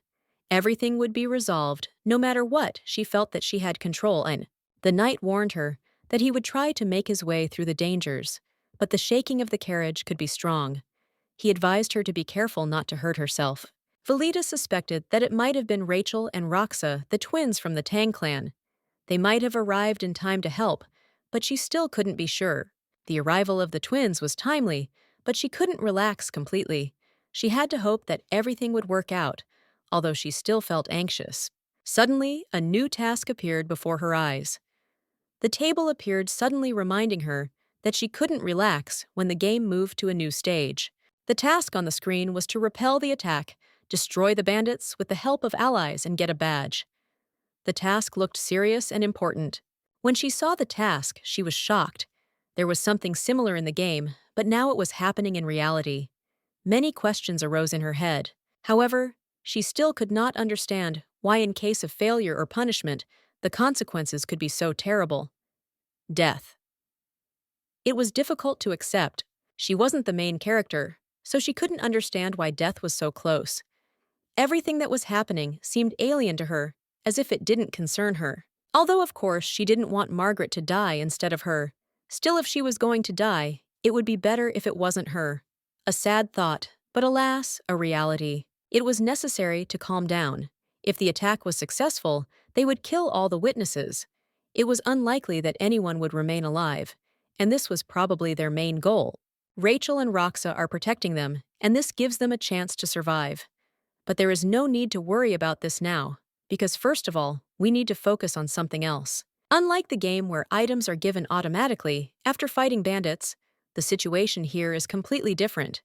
It is unclear whether the twins will be able to find the desired icon and whether they know about its importance. Of course, they probably don't know that her job is to warn them so they can find the sign when they get there. It's important that they don't miss it. Finally, they arrived and were able to get out of the transport. Everyone exhaled, calmed down a little. Although the nervousness had not yet passed, it was only a moment of relief, but not of victory.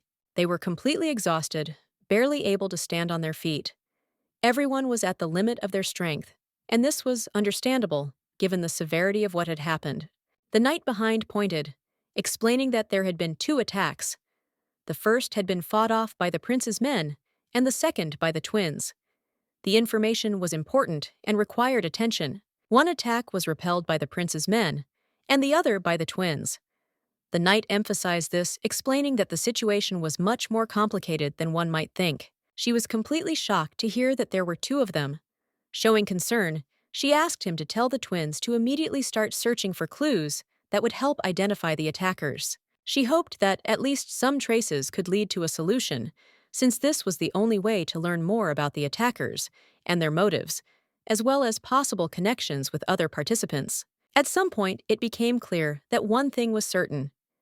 If the prince had indeed sent his men to protect Margaret, then his path had opened up, and this gave new prospects. The outcome of the game now depended on how the events of the attack developed, and everything that happened could affect the overall course of the game, its ending, and even the fates of the main characters. If she had not managed to fight off the attackers, Umar assured that if the enemy had succeeded, she would have lost the amulet, and perhaps she would even have been kidnapped by Luther, who would have held her captive, hiding her from everyone. However, since the prince sent his men who managed to intervene in time and prevent the robbers, this spoke of his obvious interest in Margaret and his readiness to protect her. Noah's goal was clearly connected to Valita, and if we don't count Luther, there was one more important character, the head of the knightly order, who could play a key role in what was happening.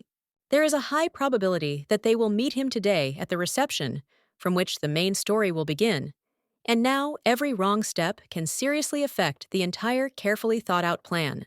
In such a situation, she understood that she needed to act quickly and gather her strength, because delay could jeopardize not only her plans, but also the lives of everyone involved in this story. Valita turned to her friend and with a slight smile said that it was time to smile and get ready, because they had no time left. They had to go so as not to miss the important moment of the meeting. This evening promised to be the best day of Margaret's life, and Valita would do everything to ensure that nothing would interfere with this happy moment. She was ready to guarantee that everything would go perfectly.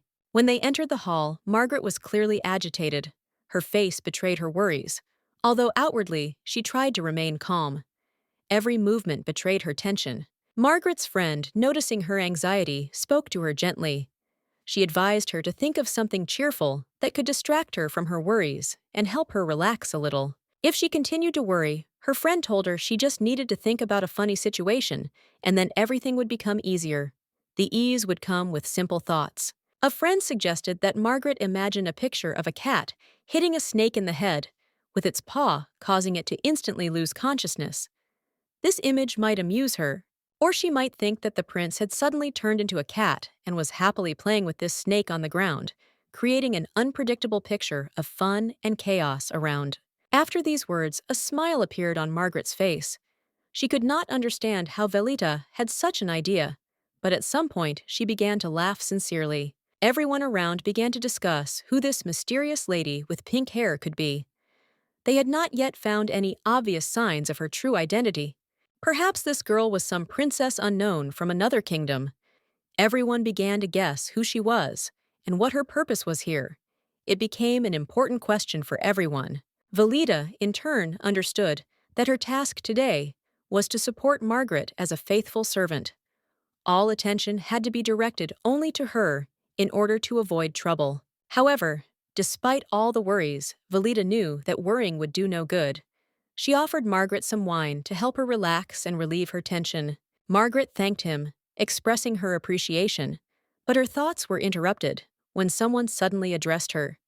She glanced to the side and immediately realized that someone wanted to get her attention. When they turned around, Luther, Valita's brother, stood before them.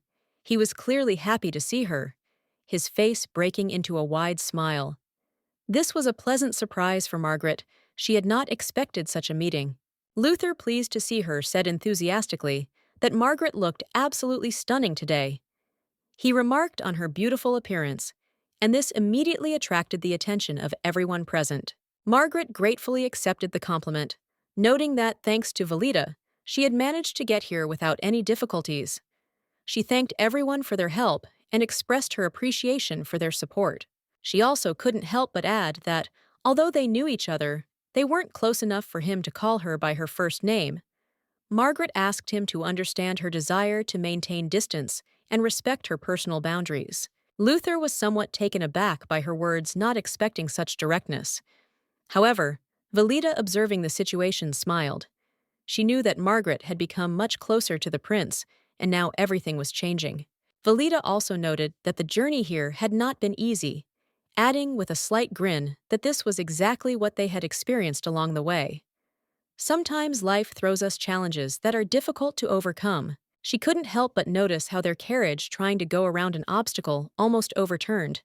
This incident left a vivid impression, but no one was hurt, and everyone soon calmed down. Valita's brother, watching the incident, was clearly aware of it. His reaction left no doubt that he was aware of it, and perhaps worried about his sister's safety, but he did not show his concern. One of the attacks had been Luther's doing, and the lady was now certain of it. She knew perfectly well that it was no accident, but a carefully planned operation. Luther had always been able to hide his intentions. She expressed her gratitude to her friend, noting that if it had not been for her, poor Margaret could have died. The carriage would have overturned, and the consequences would have been much more serious. Valita is very grateful for the intervention. Valita also couldn't help but notice her father's condition. She noticed that he began to look tired and constantly busy. Obviously, the last few days had been difficult for him, and this couldn't help but make her worry. She thought that perhaps she could help him try to lift his spirits. But knowing his character, she knew that he was again absorbed in his own affairs, and it was not easy for him to accept help even from her. However, he couldn't even allow himself to show irritation when he was around Margaret. He was always too reserved to reveal his true feelings, especially when she, his precious daughter, was around. Valita was sure that they shouldn't have started this whole complicated process with the Imperial and Empress's visit. It had gotten them into even more trouble, and she now doubted the wisdom of such a step. At this moment, the Crown Prince entered the hall. His appearance attracted the attention of all present, and he immediately declared that he was glad to see everyone here despite the circumstances, and thanked them for their participation in such an important event. He was genuinely glad that they were all able to attend this event. Despite the external difficulties, the prince did not hide his gratitude for the attention and respect they were shown. He appreciated it. The prince also noted that an important event had recently taken place in their empire. This joyful event, according to him, was to change many things in the near future. It was a significant step forward for the entire empire. He said that they all might not have known about the existence of the ancient Cedar amulet. This artifact was an important element for the empire, and now the prince wanted to share new details that he had learned. The prince noted that the Cedar amulet, which had been key to the rise of the empire 100 years ago, had finally found a new owner. This treasure was very valuable, and its appearance in their ranks meant new opportunities for the empire. He was going to introduce this man to her right now, without waiting a second. This decision seemed to be dictated not only by determination, but also by the desire to show his confidence in front of everyone. Margaret looked at her friend, and Valita, noticing her anxiety, suggested thinking about the cat, its paws, and then imagining how it hits the snake's head with them, which dispelled the tension a little. These words really helped Margaret relax, and her face finally lit up with a smile. The fear and anxiety retreated, and she felt much better. The atmosphere around her changed. As she was about to leave, Luther tried to stop her, but Valita quickly intervened. She calmly told him that he should control himself and not interfere with her decision. His actions were unnecessary. Valita warned Luther that he had better remain calm, as his attempts to interfere would only make the situation worse. Her tone was stern, and he knew he had to stop what he was doing. Luther, in addition to telling his father that Margaret had become the new owner of the amulet, also attacked her. He thought that Valita would not figure out his actions, but he was wrong. She noted that Margaret didn't know anything yet, and that if Luther wanted his sister to keep quiet, he should hold off on further steps. After all, Valita saw perfectly well what was really happening. Valita added that Margaret believes every word she says, and that's how she gains trust. Without proof, just by being confident. That's basically her power and her way of manipulating the situation. Valita advised him to keep quiet and not cause more trouble, because if he continued, she would immediately tell Margaret about the spy he kissed in the merchant guild. The consequences would be severe. Luther continued to hope that he would win Margaret's heart, without any effort, relying only on his luck. But such thoughts only put him at a disadvantage, showing his weakness and underestimation. That is why, despite his efforts, he did not achieve what he wanted for 3 years. His approach was too naive, and even Valita could not hold back her mockery seeing his failures. At that moment, Margaret Abaddon's name was called. It was important, and everyone around her immediately fell silent, waiting for her reaction. This could be a turning point, and everyone was waiting for her decision. The Crown Prince approached her and announced that she was the new owner of the amulet. This step was important, and everyone had to know that now her role in these events was changing. "May the words of the treasure always be with her," he said, emphasizing the importance of this moment. It was not just an act of recognition, but a whole ritual symbolizing her new status. The girl smiled quietly, noticing that the Light Prince was also grinning back. His gaze was full of some warmth, and there was something very attractive and mysterious about it. Margaret thanked the Valita for helping her release the tension. Without her, she might have remained anxious, unsure of what to do in this situation.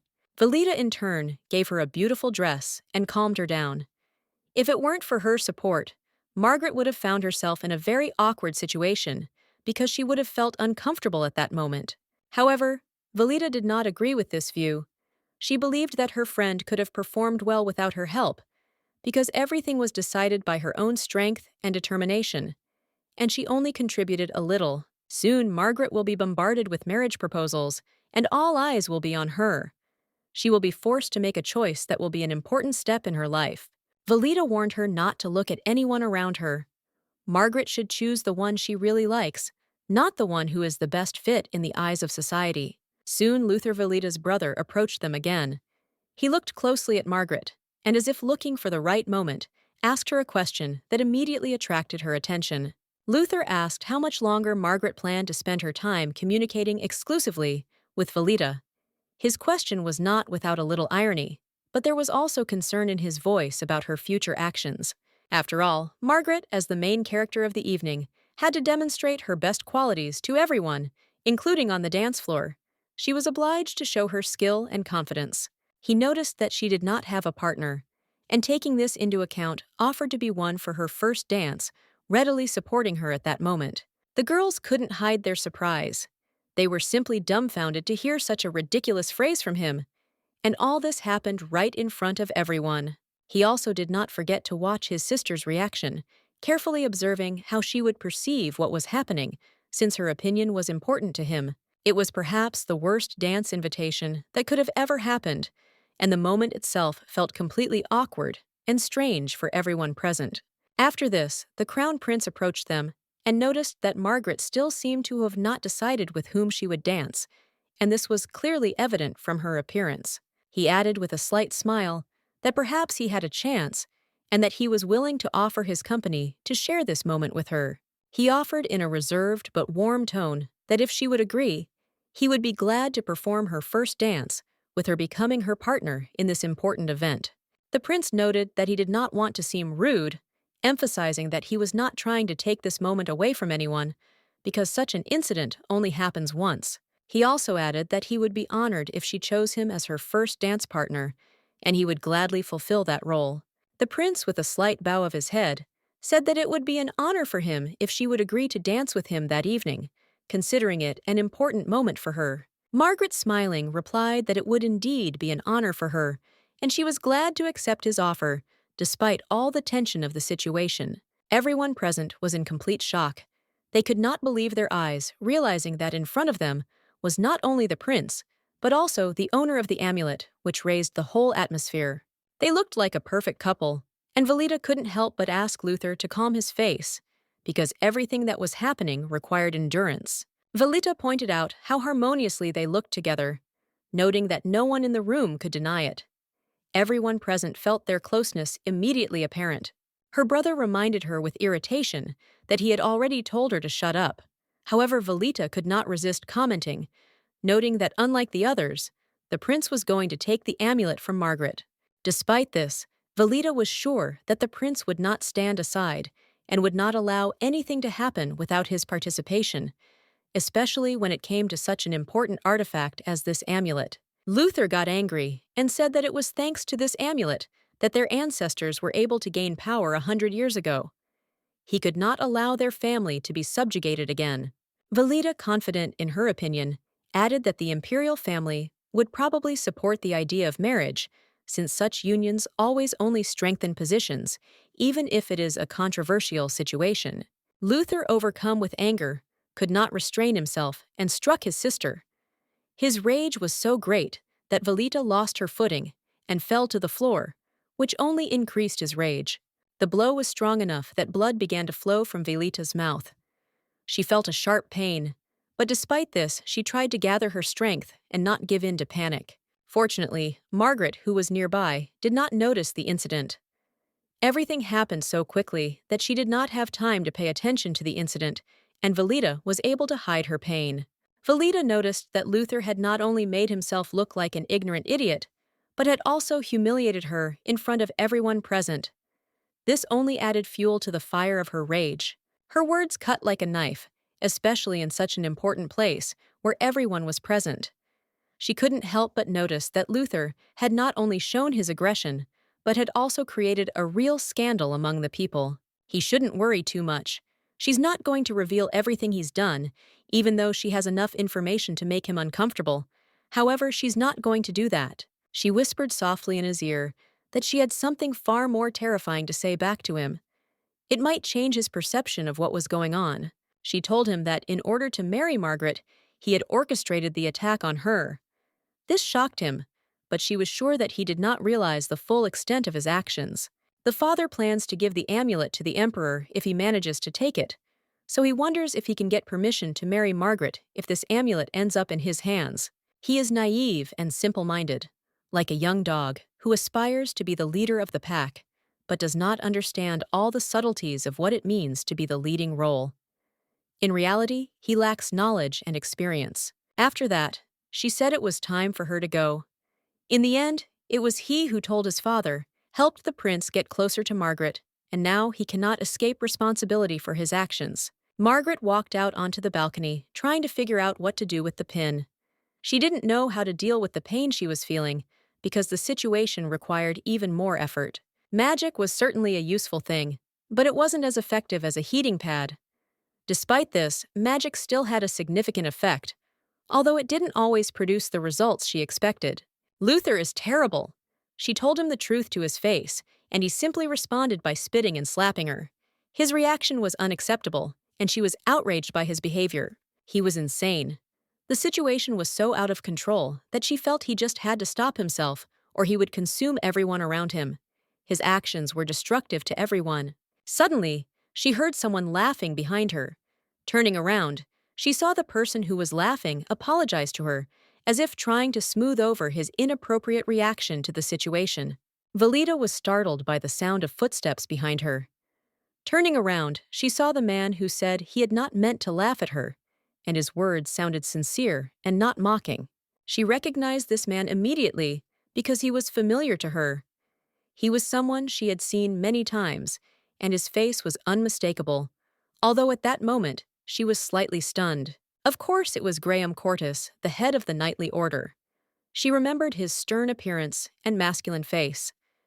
And as it turned out, not only did he know her, but he had heard all her evil words. Graham apologized, explaining that he had not meant to frighten her. He said that he had been concerned about her condition, and upon hearing her discontent, had decided to follow her to make sure she was okay. He hadn't expected to overhear her frank statements, and perhaps because of that, he had acted a little flippantly, but his apology sounded sincere, and she could feel it. Valita smiled, realizing that Graham was being polite and respectful. She admitted that it was her fault for not being able to answer him in front of other people. She was grateful for his concern. Graham came closer, expressing gratitude for her kind words. He also asked if everything was all right with her health, clearly concerned about her condition after their short conversation. The lady understood what he was talking about. He noticed that she had a small wound on her face that obviously could not go unnoticed. She immediately realized that he could not help but notice it. Valita confirmed that there was indeed a wound, but it was small, a dot on her face, which as it turned out was not as dangerous as it seemed at first glance. To be always prepared for the unexpected, the Alden family carried a small tube of potion with them. It was an integral part of their daily life, especially when it came to safety. Graham was curious and asked if she really carried the potion with her at all times. He knew how important it was to have it on hand, and his question sounded genuinely interested. Valita, smiling, confirmed his words. Of course, she always carried it with her. It was necessary, especially when she often had to travel through dark and dangerous streets. She usually gave the potion to the twins when they were injured while protecting her. It was necessary because they were always there when she needed help and were often in danger. After that, he asked the lady if she was afraid. He wanted to understand if she was afraid of what might happen to her in the future. She didn't understand what exactly she was afraid of. He explained that perhaps she was afraid of living in such a dangerous and unpredictable family where there was always risk. However, the girl answered with a smile that if it is impossible to get out of this situation, then there is no need to worry. However, she noted that, at the moment, the situation has improved a little. The twins and other servants helped her to put a spoke in Carlon's wheel, preventing her from moving forward and getting what she wanted. Gray was shocked by the cruel treatment she was receiving, but despite this, she continued to smile, which he found incredible. She didn't quite understand what he was talking about, but he just said that it didn't matter, and then asked if she already had a partner. The girl was shocked by such a question. It was so unexpected that she did not know how to react to it. She replied that this was not true, that she did not have a partner, but her words sounded with some confusion and even slight doubt. Then Graham approached her with a proposal. Would she agree to dance with him, at least one dance, to distract herself a little? She was confused. Inside, she already felt agreement, but in words, she still said that she was asking for forgiveness, but she was not dancing. She really wanted to apologize to him, because her refusal was more a consequence of her own internal conflict than a desire to offend him. All this happened because Graham was one of the two normal young men in the game, and the girl felt that he absolutely had to meet Margaret. The girl noticed that she felt a little dizzy after the blow, and this added to the discomfort, especially when she tried to stay on her feet. Her head was heavy, but she tried to concentrate on what was happening. At that moment, Noah came up to her. He told her that she should rest and not continue to stand for so long, because her condition clearly required attention and time to recover. His words sounded soft and caring. The girl was in complete shock when she noticed him. Not knowing how to react correctly, she felt a strange sense of uncertainty. The situation was completely unexpected and unbelievable. Noah Elsius stood before her, and she couldn't understand how he had ended up here. He was the same man she knew, but his appearance in this place was a mystery to her. Noah Elsius seemed to appear out of nowhere, and each time his appearance was just as unexpected. Each time the girl became more and more lost in his mystery and unusual ability to be everywhere. Finding herself between the two characters, the girl felt extremely uncomfortable. It was like being stuck in a moment where it was impossible to choose a side or just walk away from what was happening. Indeed, there was something clearly wrong with them. They were both acting strangely, as if they were hiding some secrets that could change their behavior. All this only increased the tension. If you think about it, their knight clearly had no respect for either the rulers or those who served the snake. This behavior made the situation even more mysterious and unsettling for the girl. However, if they were going to fight, she definitely didn't want to watch it. Seeing them clash would be too unpleasant and dangerous, especially considering how quickly the situation could get out of control. The girl decided that it would be better to just leave so as not to be part of this tense moment. She greeted the Duke but immediately apologized, feeling that she should not stay here. The apology was made immediately because the girl felt that her presence here was only making the situation worse. She knew that she had better leave this place so as not to become part of something she had no control over.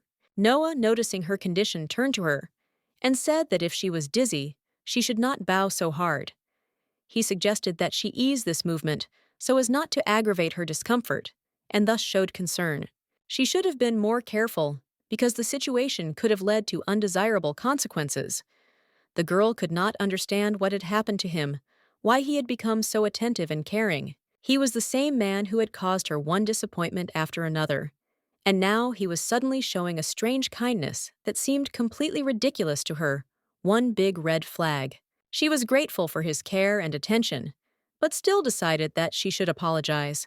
She was a little tired and needed rest, so she asked for some time to herself. As she was about to leave, Graham approached her. He asked if she was really feeling okay, if her health situation had worsened, and wanted to know what was going on. Graham came even closer and informed her that she might feel weak and even faint on the way. He offered to accompany her so that she would not be left without help until she reached the rest room. She did not want him to accompany her, even if he was sincere in his intention. If he was going to leave, it would be better if he went to Margaret without worrying about her. Of course, she didn't say it out loud, so as not to offend him. Instead, she thanked him for the offer, saying that she could manage on her own, without his help, and would be able to get to the right place. Suddenly, the Duke stopped her and said that if she was in trouble, he as the only noble knight could offer his help. According to him, it was he who should take care of the protection of this place and not just worry about her. Graham turned to the Duke and informed him that magic was strictly forbidden here, and added that any violation of this rule would have consequences. His voice was full of confidence and determination. But then, Noah, with a smirk, said that if Graham had any complaints about his actions, he could safely complain to the Emperor himself. This was a hint about who really had influence in the Empire. Graham couldn't resist asking Noah sarcastically if his tongue was bothering him, hinting at his excessive chatter, which in his opinion was completely out of place. There was a slight irritation in his words. Noah, not having lost his temper, replied that Graham could see for himself whether his tongue was a hindrance. He spoke with an expression as if each answer he gave were part of a game he was happily continuing now. Valita realized that the time had come for her to leave. She knew that if open conflict broke out between them, she would suffer the consequences as well. Now was the time to escape before things got out of hand. She felt that if they started arguing in earnest, it wouldn't be just them who would suffer. She could end up in the middle of it all, and she didn't like that at all. So she decided to act quickly. Noah, noticing how hard the lady, who was not in the best condition, was taking the conversation, assumed that she was tired of all this arguing. He did not want to disturb her anymore, knowing that she needed relief. He suggested to her that they could go together, and he was ready to help her with this. With these words, he took a step forward, as if showing that he was ready to take responsibility and support her in this difficult moment. After his offer, Valita realized that she now had no excuse to run away. She had no choice, and she felt her will begin to give in to his pressure. She extended her hand to him, and together with Noah, they left the place where this tense conversation was going on. For her, it was a logical decision, although inside she felt many conflicting emotions. Graham, in parting, expressed his wish that her wound would heal as quickly as possible. His words were short, but they sounded sincere, as if he really wished her a speedy recovery. He continued to hope that when they met next time, her condition would improve, and she would feel much better than she did now, freed from the burden of painful sensations. Valita was taken aback when he kissed her hand. She felt awkward, and even a little embarrassed, not expecting such a gesture from him, which was completely unexpected and new. She promised with a slight smile that they would definitely meet again, hoping that this meeting would not be the last. As she said goodbye, her heart beat faster from unspoken emotions and a strange excitement.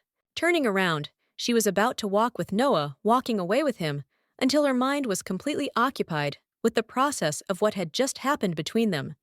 She wasn't quite sure how to act.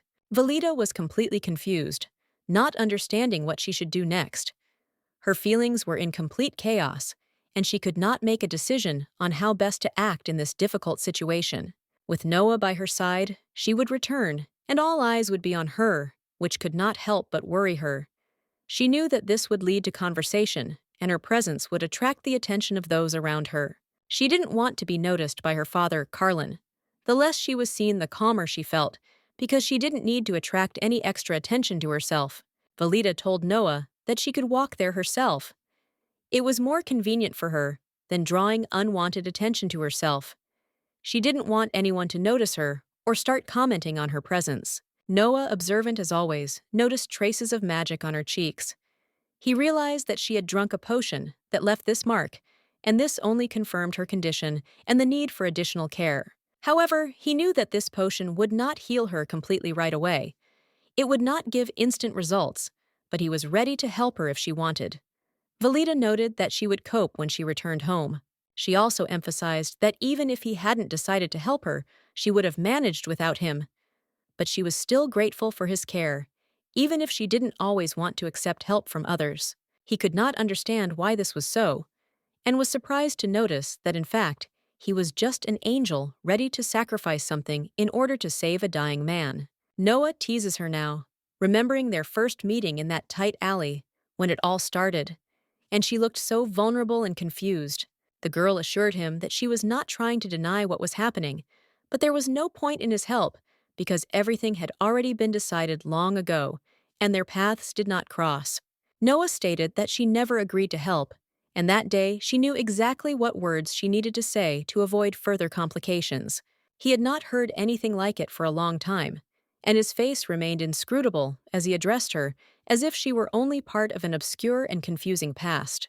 But the girl just threw up her hands and said that she didn't understand what he was even talking about because she just wanted to save the stranger without thinking about the consequences. It didn't matter to her who was standing in front of her. The only thing that mattered was helping the person in trouble and resolving the situation without further ado. At that moment, he abruptly pressed her against the wall, asking if she really didn't recognize him, didn't sense who was really hiding behind his appearance.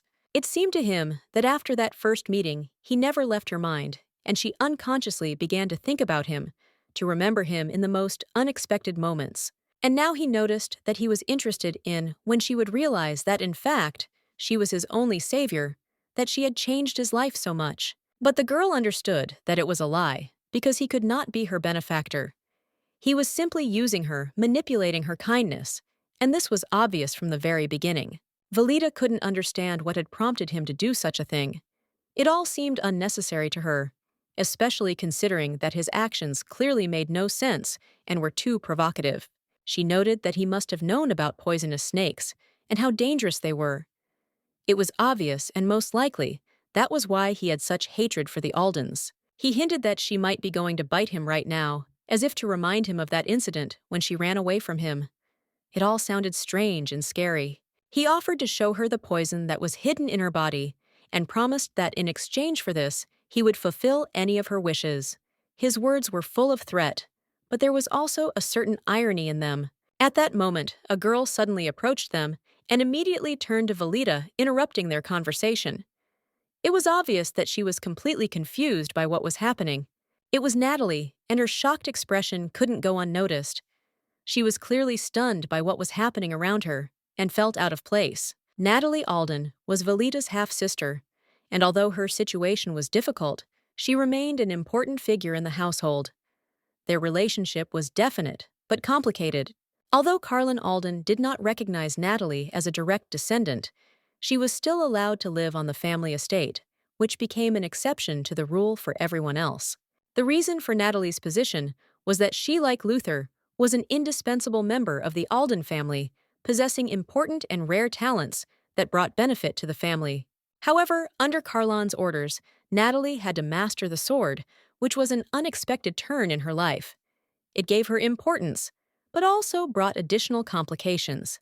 Valita and Natalie were sisters, and despite all the difficulties, they had a fairly good relationship, which was a real rarity in the Alden family after Kang Hyun was reborn as Valita.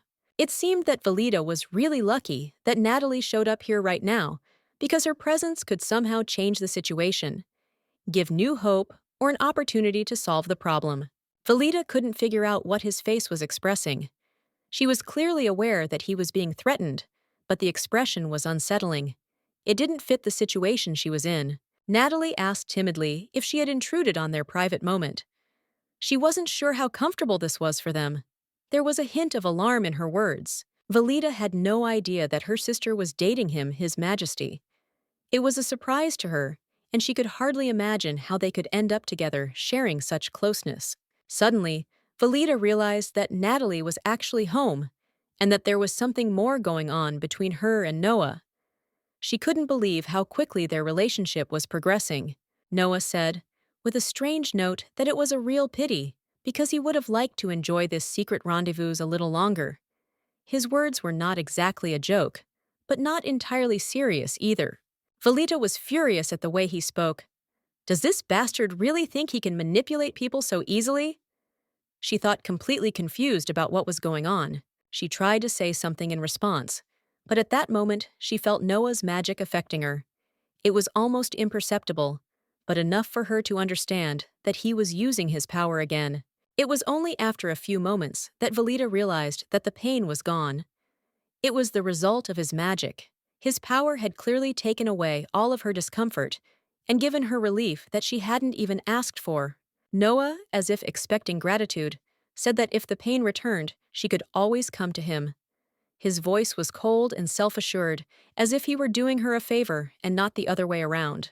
He also noted that since she had done him a favor, he was willing to kill the one who had hurt her, and he would do all this for free without any demands in return. His words sounded as if they had weight. Then he took her hand and kissed it. This gesture was unexpected and did not cause her either joy or horror. Everything that was happening seemed unreal and too fast. He said goodbye to her, as if not only had they finished their conversation, but everything that had happened up to that point was no longer important. Valita couldn't understand how things had gotten to this point so quickly. Natalie was stunned to the core. Everything she saw defied explanation. The Duke next to her sister? Such a sight knocked the ground out from under her feet. Usually, the Duke always left an ominous impression on her, but this time it looked even more frightening. He looked truly frightening, as if he had just emerged from a nightmare. Natalie tried to understand how her sister could have ended up next to this person. Everything that was happening seemed completely incredible and strange to her. And if this was indeed a real date, then Natalie admitted that she felt guilty. She may have unwittingly interrupted, and now sincerely apologized for the misunderstanding. Valita noted wearily that her sister clearly had problems with her eyesight and logic. Her ridiculous questions were just annoying, and she clearly should have just left and let her rest. But the sister did not calm down, considering her rude. She called Valita evil, but admitted that it was still interesting. It seemed that the Duke really showed interest in her. Valita replied that perhaps he was interested, but certainly not in the sense that everyone was used to understanding it. Everything was much more complicated and confusing than it seemed at first glance. Natalie shrugged, adding that there was no need to worry. Her father would never know. He already hated the man, constantly calling him a strange and threatening owl. By the way, she recently ran into him by chance. This moment suddenly popped up in her memory, as if fate was trying to warn her in advance, or hint at something more. Valita asked if she was talking about the Duke, and Natalie confirmed it. There was no mistake. His figure, his voice, his manner. Everything about him was impossible to mistake, even from a distance. It happened when Natalie was walking home alone. She was walking along her usual path, but suddenly she noticed him in the alley. At that moment, her heart sank from surprise. Usually, he would walk past her, as if she didn't exist. But that day was different. He stopped, looked her straight in the eye, and started a conversation which had never happened before. Valita asked him what exactly he had said. Natalie replied that it was nothing special, just a few words, but his eyes were clearly tired and disappointed. If you think about it, everything is exactly the same as last time. As if in a circle, the situation returns, leaving the same feelings, the same guesses, and a strange sense of inevitability. He knew what even the rejected children of the serpent looked like. Maybe he didn't immediately realize she was Alden, but something caught his attention. Maybe he noticed her when he was watching the rest of their family. Valita confessed that she urgently needed Natalie to take her to the restroom. After the conflict with Luther and the conversation with the Duke, she simply had no strength left. It seemed like she would collapse. But if he continues to do so, it will all end in scandal. Just imagine, when he becomes the head of the clan, the whole castle will be in an uproar over the way he behaves in public. Suddenly, a new task appeared before Valita, and with it, a table. What she saw caused her a real shock. Her heart began to pound, as if foreseeing trouble. While all this was happening, Jerome was restless. His face was full of anxiety, as if he had a premonition of something serious, but he couldn't yet figure out what it was. And suddenly, someone approached him. It was unexpected. Jerome did not expect that he would be addressed right in the middle of the ball. He was confused, not knowing how to react. It turned out to be the Crown Prince himself. He asked a simple but strange question. Was Graham really enjoying this ball? and he felt his insides tighten. Graham immediately bowed respectfully, according to all the rules of etiquette. He smiled tensely, trying to hide his embarrassment, because he did not expect the prince to suddenly speak to him. The prince, as if in jest, noted that Graham had not even danced today. The women were already losing hope and were shedding tears because none of them had been honored with his invitation. Graham thought for a moment and noted that he could not understand why he should dance since he was a knight, and his duty was first and foremost to protect the crown prince and the emperor himself, and not to participate in the ball. However, the crown prince suggested dancing anyway, assuring that with such training and discipline as Graham, even during the dance, he would not lose control of the situation. To this, the knight calmly agreed, adding that he had in fact already tried, but had been refused, and therefore did not even insist on it any further. The crown prince was astonished and asked with obvious bewilderment what kind of woman could dare to refuse Graham. He had never heard such a thing before. With a grin, he suggested that perhaps the knight had simply made his offer to the wrong party. Maybe he should have asked a man to dance. Graham was a little confused, because he didn't expect that the crown prince seriously thought that there was no other reason for refusal at all. Then the crown prince, smiling, remarked that he was right in general. A knight was rarely refused. But despite the lightness of his tone, these words touched Graham deeper than he himself had expected. The prince added that the knight was too handsome to be rejected, and could not rest until he knew who exactly had dared to do this, for it seemed almost impossible to him. Graham mentally promised that he would definitely tell everything when the right moment presented itself. He understood that it would not be possible to hide it for long. At this time, Valita was already in the restroom. She had left the ball because she suddenly felt uneasy and needed peace and quiet. She sank down onto the sofa, feeling a terrible heaviness in her body. She was choked by an incomprehensible feeling of guilt, as if she had been punished for something. The pain in her head intensified so much that Valita could no longer hold back her groans. It seemed that a little more, and she simply would not be able to bear it. Her whole body was shaking from the tension. This happened because Valita accidentally activated a hidden quest. She involved Graham too much, which exceeded the required level, and thus opened the way to the secret ending. She couldn't understand why it was her actions that triggered the Graham line. At that moment, the prince suddenly remembered that he had forgotten to mention an important detail that explained everything. He noted that he had not invited Graham just like that, but because he wanted to introduce him to an important person with whom he would be working closely. Graham, a little puzzled, asked again to make sure he had understood correctly. As they spoke, a noble lady was approaching them. It was Margaret Ebeden, the girl who had now become the new keeper of the Cedar clan's amulet, which immediately aroused everyone's interest. Lady Ebeden introduced Graham, formally calling him as the head of the knightly order, Graham Cortis, which was especially significant in their circle. Margaret was genuinely pleased to meet him, and Graham, for his part, congratulated her on being entrusted with the amulet, an ancient and responsible role. The crown prince said that since they would be meeting often now, they should establish friendly relations and get to know each other better. After all, the keeper of the amulet can never feel completely safe even among allies, and must be on guard. Graham looked up at the boxes where Carlin Alden sat. His gaze was dark, almost angry, clearly displeased with what was happening. There are many people in this world who are greedy for power and ancient relics.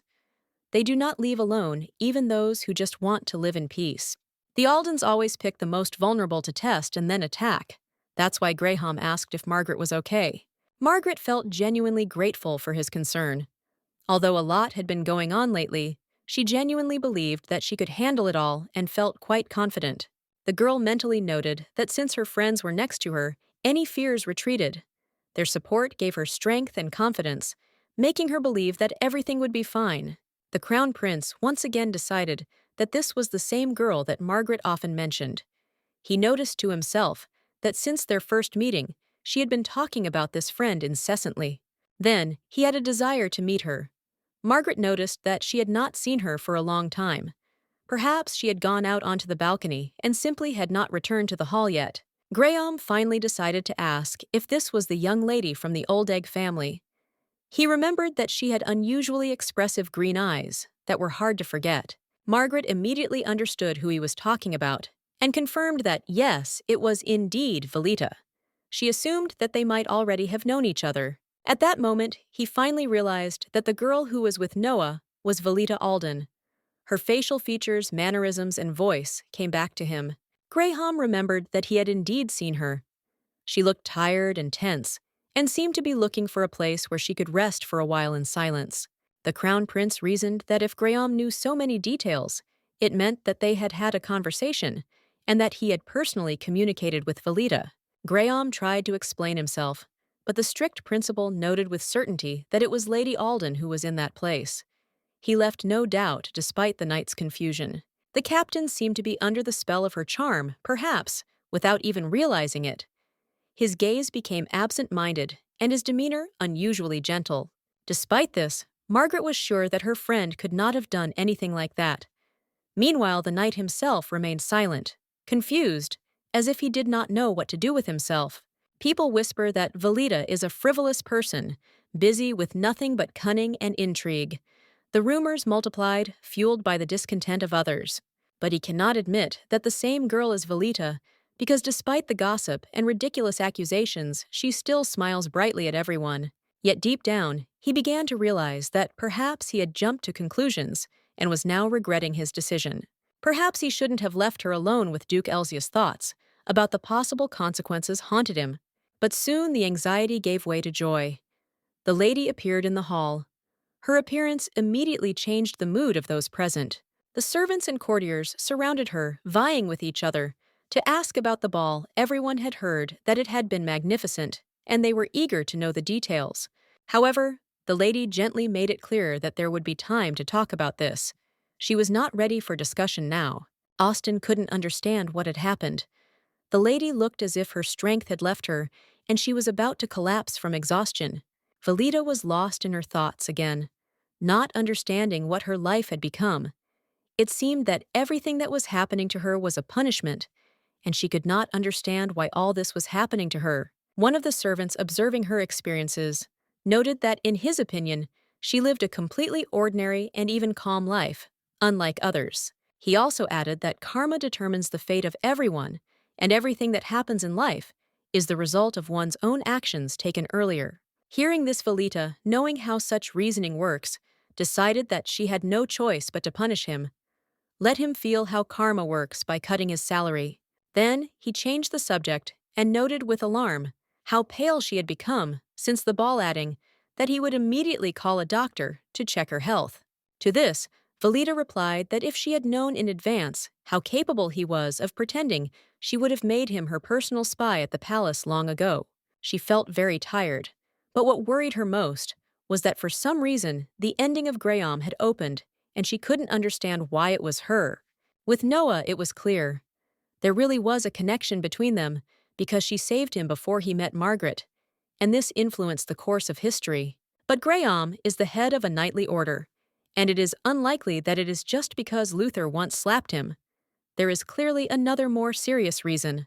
Or maybe if you think deeper, everything is much more complicated than it seems, and the reason is not on the surface, but is hidden in the very course of the plot, which she has not yet unraveled.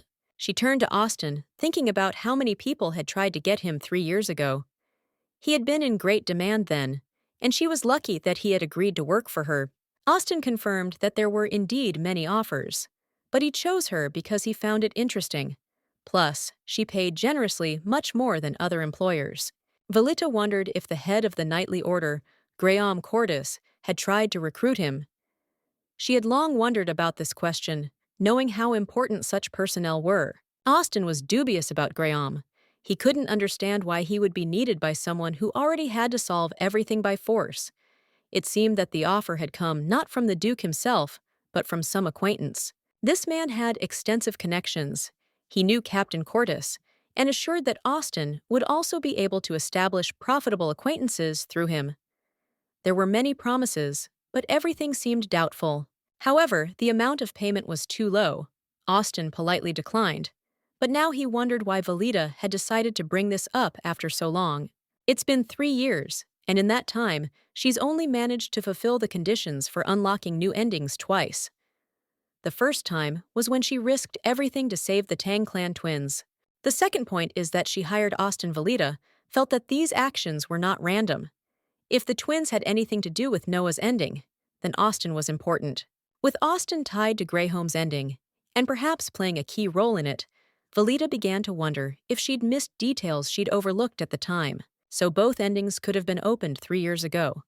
Realizing this, the girl felt a pang of guilt and hoped that she would not make such a mistake again because the price was too high. However, it was too late to regret it.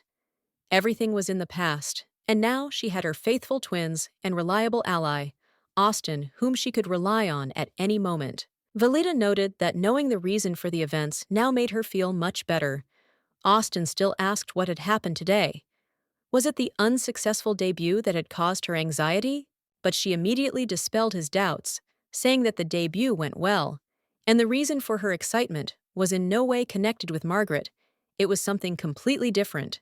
Austin then suggested that perhaps something had happened to the twins, and indeed, they soon appeared next to their mistress, as if they sensed her condition. The twins thought she was calling them, but Valita reassured them that everything was fine. Now she assumed that things had been hard for them, but she didn't ask about it directly. However, they only shrugged their shoulders, assuring that nothing terrible had happened. For them, destroying villains did not seem difficult or anything special. Valita ran her hand through their hair, praised them, and hoped they weren't injured, as it was important to her that they were okay. She then thanked them sincerely for saving her, knowing that without their intervention, everything could have ended differently, and therefore she was especially grateful. It was important for her to make sure that none of the enemies were left alive. She asked about it softly, and the twins only nodded, confirming her guess. They said that all the opponents had been destroyed. Valita realized how incompetent the people hired by Carlon were. There was no threat from them at all.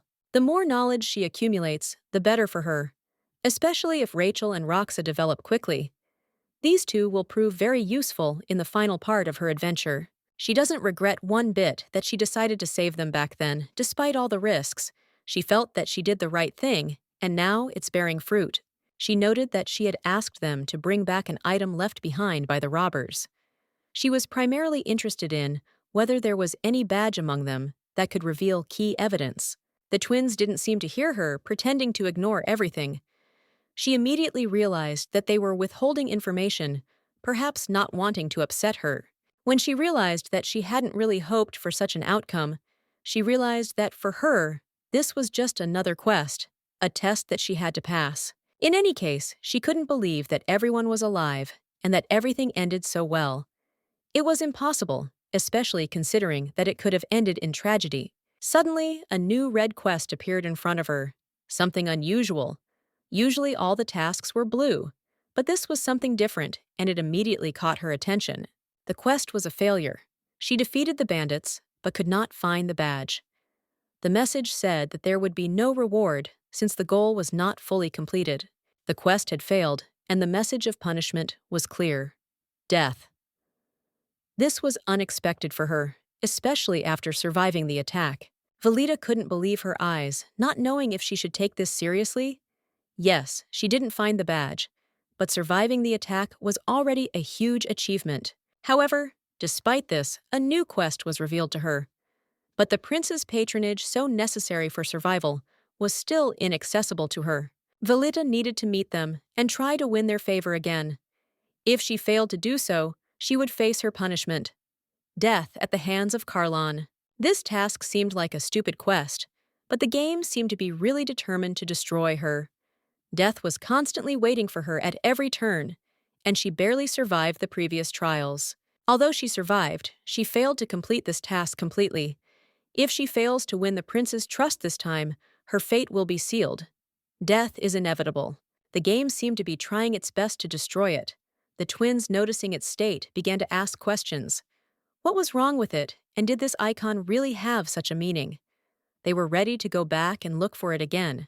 The twins tried to calm her down by offering her chocolate, and Austin was stunned by how caring these children were towards an adult girl. This behavior did not fit into his ideas. Valita replied that even if they returned, Carlon had probably already taken the badge. There was no hope of its return.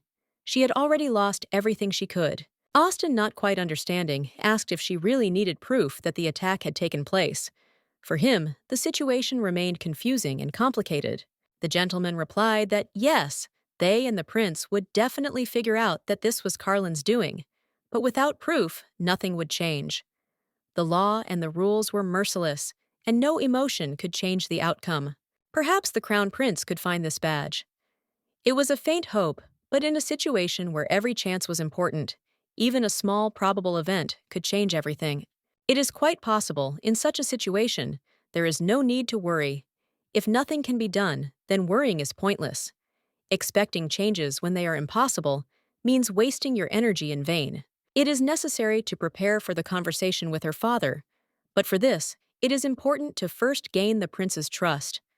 Only then will it be more difficult for Carlon to obtain the right to trade in magical weapons. For all these 3 years, she has been persistently trying to interfere with the activities of the Entente.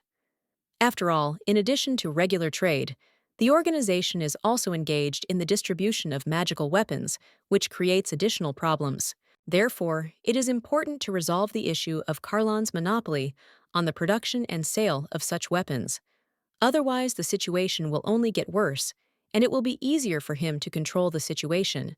In that case, she would need to establish good relations with the imperial family in order to successfully sabotage the elder Alden's plans, and thereby weaken his position. Perhaps it is worth trying another way to gain the prince's trust. It is important to find a new approach that will strengthen the bond with him and buy time to achieve your goals. The girl was surprised, but immediately turned to Kostyan to clarify what he meant. The ambiguity in his words interested her, and she decided to get precise explanations. He noticed that her badge bore the emblem of Carlon. This was an important point that she could not ignore, as the symbol could reveal much about her affiliation and intentions. She already knew this, and now she had to decide what to do with this information. Knowledge of the badge opened up new possibilities for manipulation in the political game. They won't be able to handle this snake. Its head is too strong and they won't have enough strength to bite it off. It will be a difficult battle, and they must be prepared for the consequences. Making family badges is not an easy task. It is an art that requires special materials and attention, which are chosen with special care. Everything matters. Sometimes, very rare materials are used to make them, including the blood of family members, to infuse the sign with a piece of their power and heritage. This is important for preserving traditions. Valita, as the heir of the Alden family, has access to the most important information related to such signs. She can learn all the intricacies of their creation and apply this knowledge in practice. Then, she finally realized that Austin was truly a genius. His ability to predict events and find solutions amazed her. This strengthened her belief in his abilities. Even if she only gets a small piece of this badge, she can use it. To do this, she will need to obtain materials, alert the craftsmen, and allow them to begin work. Valita couldn't imagine what she would do without Austin. His help was irreplaceable, and her confidence in his ability to act in any conditions grew stronger. Austin asked jokingly if it was okay to pet an adult on the head, since he wasn't a child. He was a little embarrassed, but curious about the gesture. Valita smiled. He was younger than her, after all, and after her rebirth, she began to feel older than she actually was. Her experience and knowledge were now important in their interactions. She noted that as his boss, she could make such gestures, and asked Austin to remember their plan. However, she had to change it slightly, which made him unhappy. He was very annoyed, asking why the plan had to be changed and what had happened. He did not understand why it was necessary, because everything was going according to the original plan. Valita admitted that she understood his feelings, but explained that there was no other way to act. She asked him to calm down, because there was no other way. Austin started screaming, not understanding what had happened. He demanded to be told immediately what had changed in the plan, because he had to know about it. The situation was extremely confusing to him. The girl explained that she had no choice, and that after saving the twins, everything changed dramatically. The situation became tense, and she had to make new decisions that turned the course of events around. Austin reminded her that it had happened 3 years ago, so he wasn't sure what the past had to do with it. He thought it had to do with the system, which she had asked him to do something about the head of the order. Valita replied that he was indeed good, and she was going to introduce him to Margaret. However, he did not understand what the problem was, and then she began to suspect that the head of the order had taken an interest in her. Valita noted that Austin notices details very quickly, and this is very convenient for her. Thanks to this, she does not have to explain all the circumstances in detail. He quickly grasps everything. Austin asked if the lady was serious, and if it was really just him. He couldn't believe the situation had changed so much, and he needed more clarity to understand what was happening. Valita admitted that it was also about Duke Elsius, and his participation was also important. Austin could not contain his emotions. He exclaimed that the lady was simply crazy. All this seemed ridiculous to him. Austin was so angry that he didn't know what to do with himself. He felt his anger growing, and he couldn't understand how this could have happened, why the circumstances had changed so much. He wondered how much the plan had changed. It bothered him that everything looked so different now, and he couldn't see how that would affect their next steps. Valita reassured him that the changes were not that great. Fortunately, Margaret's potential husband, the Crown Prince, seemed genuinely interested in her, which could lead to new opportunities. However, she still didn't know how Margaret really felt about the Crown Prince. She needed time to sort out her feelings and understand what would happen next. The Knights Organa wasn't sure they would view Margaret as a potential romantic partner, and she herself wasn't particularly interested in them. Her opinion on the matter was fairly clear. However, it was clear to her that her simple desire to get rid of these people might not be enough to make them back off. It would require more effort on her part than she might expect. You'll have to tolerate their presence until they achieve their goal.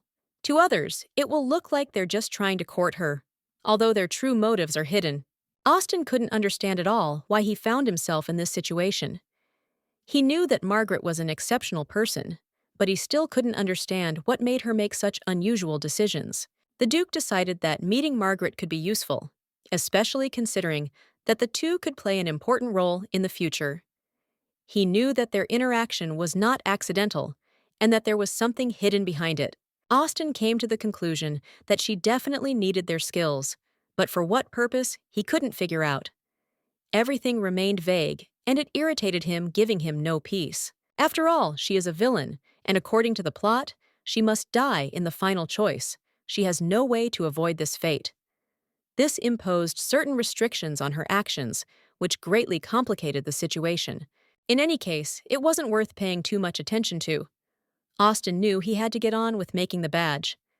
Sometimes she would send the twins to him, and he had no choice but to keep working. Austin said that the twins should stay close to the mistress, as she might do something reckless, and he needed to be sure that they were under control. The lady claimed that she never acted rashly. All her actions were forced by circumstances, and she always tried to think before acting, although sometimes not everything worked out. Austin then noted that he could no longer count the number of times Carlin and Luther had threatened her and humiliated her for trying to protect others. This was becoming increasingly disturbing and confusing to him. He also noticed that it seemed she even cut her hand to save the twins.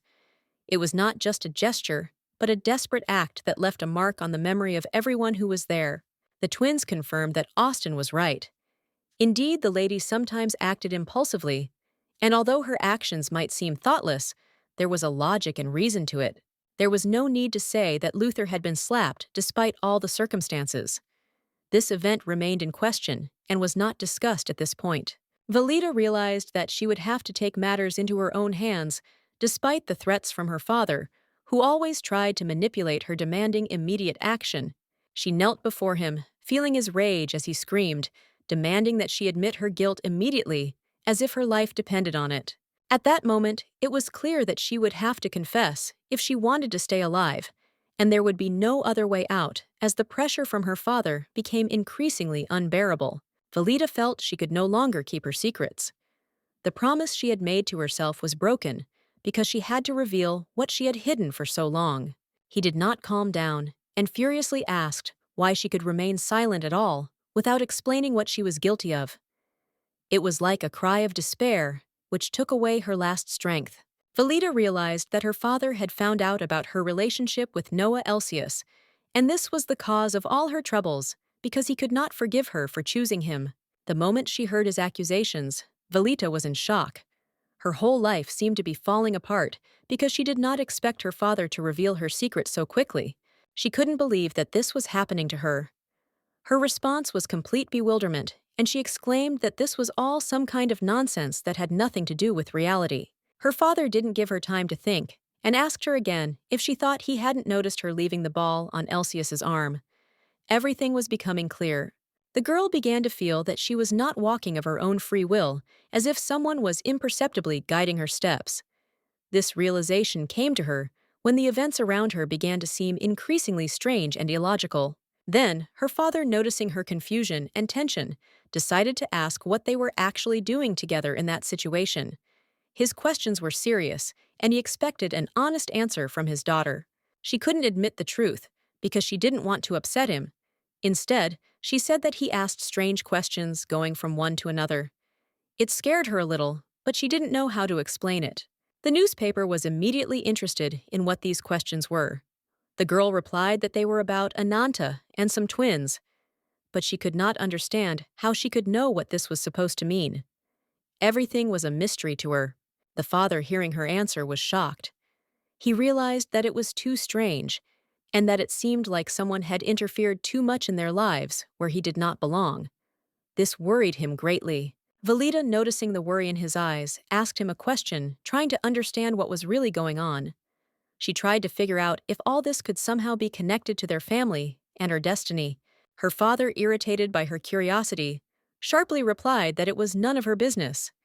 His patience snapped, and he began to swear, because the situation with the amulet had become a real source of concern for him. Valita overheard the conversation between the middle prince and Margaret, and it did not go unnoticed. She knew it was important information, so she treated it with due attention and awareness of the consequences. Valita was indeed aware of what was being said, and it gave her a certain determination to her behavior. That is why she understood that a meeting with Austin was inevitable, and she had to be prepared for the consequences. There was one but, though. Her father couldn't find out about her knowledge, as it could have undesirable consequences. She decided that she would tell him that Austin was interested in her wishes, and that would be all. Austin also said something about a possible union between their families and the need for increased security. These conversations might not be important, but they were always a cause for concern in such situations, and the Valita could not ignore them. Her father, after listening to her, immediately began to doubt her words. He asked if this was all the information, and she confirmed it. However, he expressed his disbelief, which made her feel that something might have gone wrong. She realized that her father no longer believed her words. His threat was clear. If she did not reveal the truth, her life would be at risk. He was ready to do everything to find out the truth, and her silence could be fatal. At that moment, the Valita realized that she had no choice but to speak. She knew that her life depended on her honesty, and if she wanted to continue to exist, she would have to reveal everything as it really was. Even if she tried to hide something, her father would not believe her. He was already determined, and if she did not tell the whole truth, he would not stop and would take extreme measures. This moment turned out to be decisive in her fate. Valita knew that in this situation, it was better to allow something important that would change her life than to try to deceive. She realized that her choice was critical, and now all that was left was to accept the inevitable. At that moment, a servant entered the room, reporting the problem. His appearance added tension to the atmosphere, because the Valita knew that this was not a random event, but the beginning of something that could change her destiny. Carlin, noticing the anxiety in the air, realized that the situation was taking an unexpected turn. He realized that despite his strict educational methods, he would have to act differently to maintain control over what was happening. The servant reported that there had been another invasion of Ananta. It was not the first such news, but it was still alarming. Such events were always a cause for concern, especially when it came to security. Carlin, not believing his ears, asked the servant again. He could not understand what had happened and tried to comprehend what had been said, his voice full of doubt and tension. As soon as the information reached him, he was stunned. Austin, as always, was on top of her game, reacting to what was happening in a timely manner. Carlon couldn't help but notice her ability to act in such moments, but that didn't lessen his irritation with the whole thing. Carlon couldn't help but scream in frustration. This latest penetration was his limit. All these attempts to disrupt their plans were becoming too frequent, and each time the irritation only grew. Despite the seriousness of the situation, they were unable to deal with those who had been causing such unrest all this time. Recent incidents remained unpunished, which increased the feeling of helplessness. When her father left Valita alone with Luther, could not contain the thoughts that tormented her. She said that she was very sorry that she did not die at that moment. The situation seemed hopeless, and despair took hold of her. Valita, noticing that Luther was standing there doing nothing, asked him why he was not moving. She felt that now was not the time to think, and that he needed to be more decisive. Valita came to the conclusion that perhaps the Duke was interested in something terrible happening to Ananta. All these events that were unfolding seemed too suspicious to be an accident. She felt that this was why everything was happening the way it was. Her intuition told her that there was something more to it than just chance, and her doubts only grew stronger. Luther, realizing the gravity of the situation, was simply furious. His eyes were burning with anger, and without saying a word, he turned and ran towards his father, ready to intervene and stop what was happening. Finally, when Luther left, Valita was able to breathe a sigh of relief. Her nervousness and anxiety subsided a little, and although the tension did not disappear, it was at least momentarily easier. Only 2 days had passed, but Valita immediately realized why she was so tired. From the accumulated worries and stress, her condition had noticeably worsened, and this became obvious to everyone. A maid suddenly burst into the room, concerned about her mistress's condition, and immediately asked if everything was all right. She noticed that Valita looked tired and somewhat exhausted. The twins joined them. Valita said that now that Carlon and Luther were gone, they could warn Austin, but they shouldn't push the situation to the limit to avoid unnecessary casualties. The maid was horrified to see her mistress showing compassion. Even in such a situation, Carlon had almost killed her, and she continued to worry about others, even in such a dangerous situation. Valita remarked that this was exactly why she kept Ananta around, to keep everything under control. Now the situation was resolved, but the maid still felt that nothing was right. She noted with alarm that the deputy head was wrong when he said that the lady was not in her right mind. This made her even more doubtful, although Valita was sure that everything was under control. After that, the maid helped her get settled in the bed. She carefully laid her mistress down, trying not to cause unnecessary discomfort, because Valita was clearly very weak. The twins, although they tried to hide their feelings, were clearly unhappy about something. Their faces reflected anxiety and discontent, although they tried not to express their thoughts out loud. Valita tried to calm the twins down, assuring them that she was fine. She admitted that she had already taken her medication and did not need any further help, so as not to worry them unnecessarily. The maid remarked that it was difficult for her to understand how her mistress could be in such a state after what had happened. It was too difficult to remain calm and not react. She also couldn't understand how they could remain so angry. This feeling wasn't just strange, it sometimes even caused a feeling of surprise. The maid thought that if Rachel and Roxa came at the last moment, it would be a very strange coincidence, which would add more tension to the situation. Despite all this, the lady remained admirable. Even standing under the blade of a sword, she was able to resist these two tyrant personalities, showing her fortitude. She hoped that the mistress was not angry, because in 2 years of work, she had never seen the mistress lose her patience. There was always a calm and balanced look in her eyes. The lady admitted that she sometimes gets angry, but said that if she did it every time, she would simply not have the strength left. She also added that she deliberately provoked Carlon and should not pay attention to him. They had to understand her position, because very soon it would all be over, and they would be able to leave this place where they had been held for so long. Liberation was near.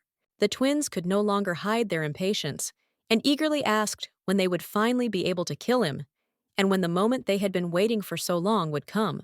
The lady smiled and replied that this would happen when they took away everything that was dear to him, deprived him of everything he had. Only then would they be able to achieve their goal. After this, they lay down next to the lady, and she hugged them, giving them a feeling of warmth and security in this anxious moment when everything was decisive. It was time to rest. It had been a long and tiring day, and despite everything that had happened, it was time to prepare for the events that were about to happen, which might change everything. She asked Lucy to turn off the light so that everyone could rest peacefully.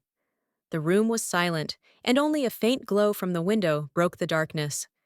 Everyone settled down, preparing for a night's rest. She and the twins decided to get a good night's sleep. This was important, as there was much to do, and she knew that the better they slept, the easier it would be to cope with the tasks ahead. Valita had never experienced anything like this before.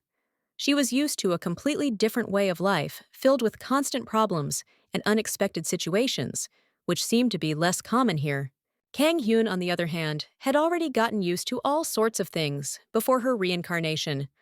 Working in a company under constant pressure taught her to be flexible and adapt to any conditions, even the most difficult ones. Her previous life was just awful, with constant screams from the teacher.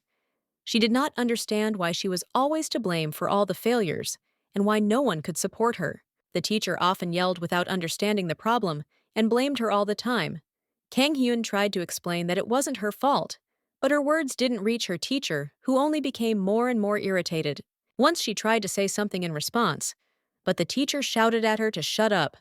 Her words had no meaning in the eyes of those who were supposed to support and understand her. Both had to follow him, and there was no way to refuse.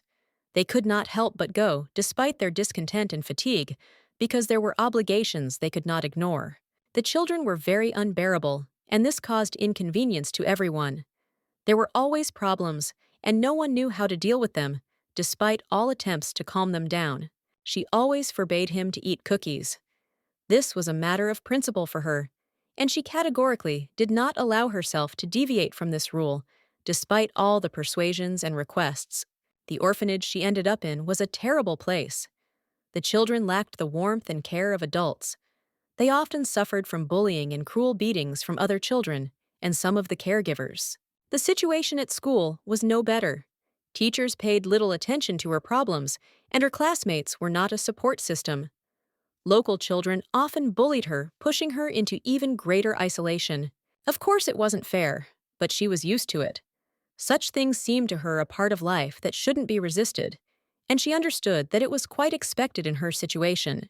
All this became a normal state for her. She learned to cope with it, perceiving it as an integral part of her life. This world was normal for her, even if it was cruel and cold. At least she could still count on some funds. The director of the shelter promised that he would reduce the expenses on pocket money, but this could not really console her in her situation. At one point, she overheard two guys talking about a computer club. They were discussing it as if the place was something important and interesting, and her attention was immediately drawn to their words. The two guys were discussing the club with such enthusiasm that her curiosity was involuntarily piqued.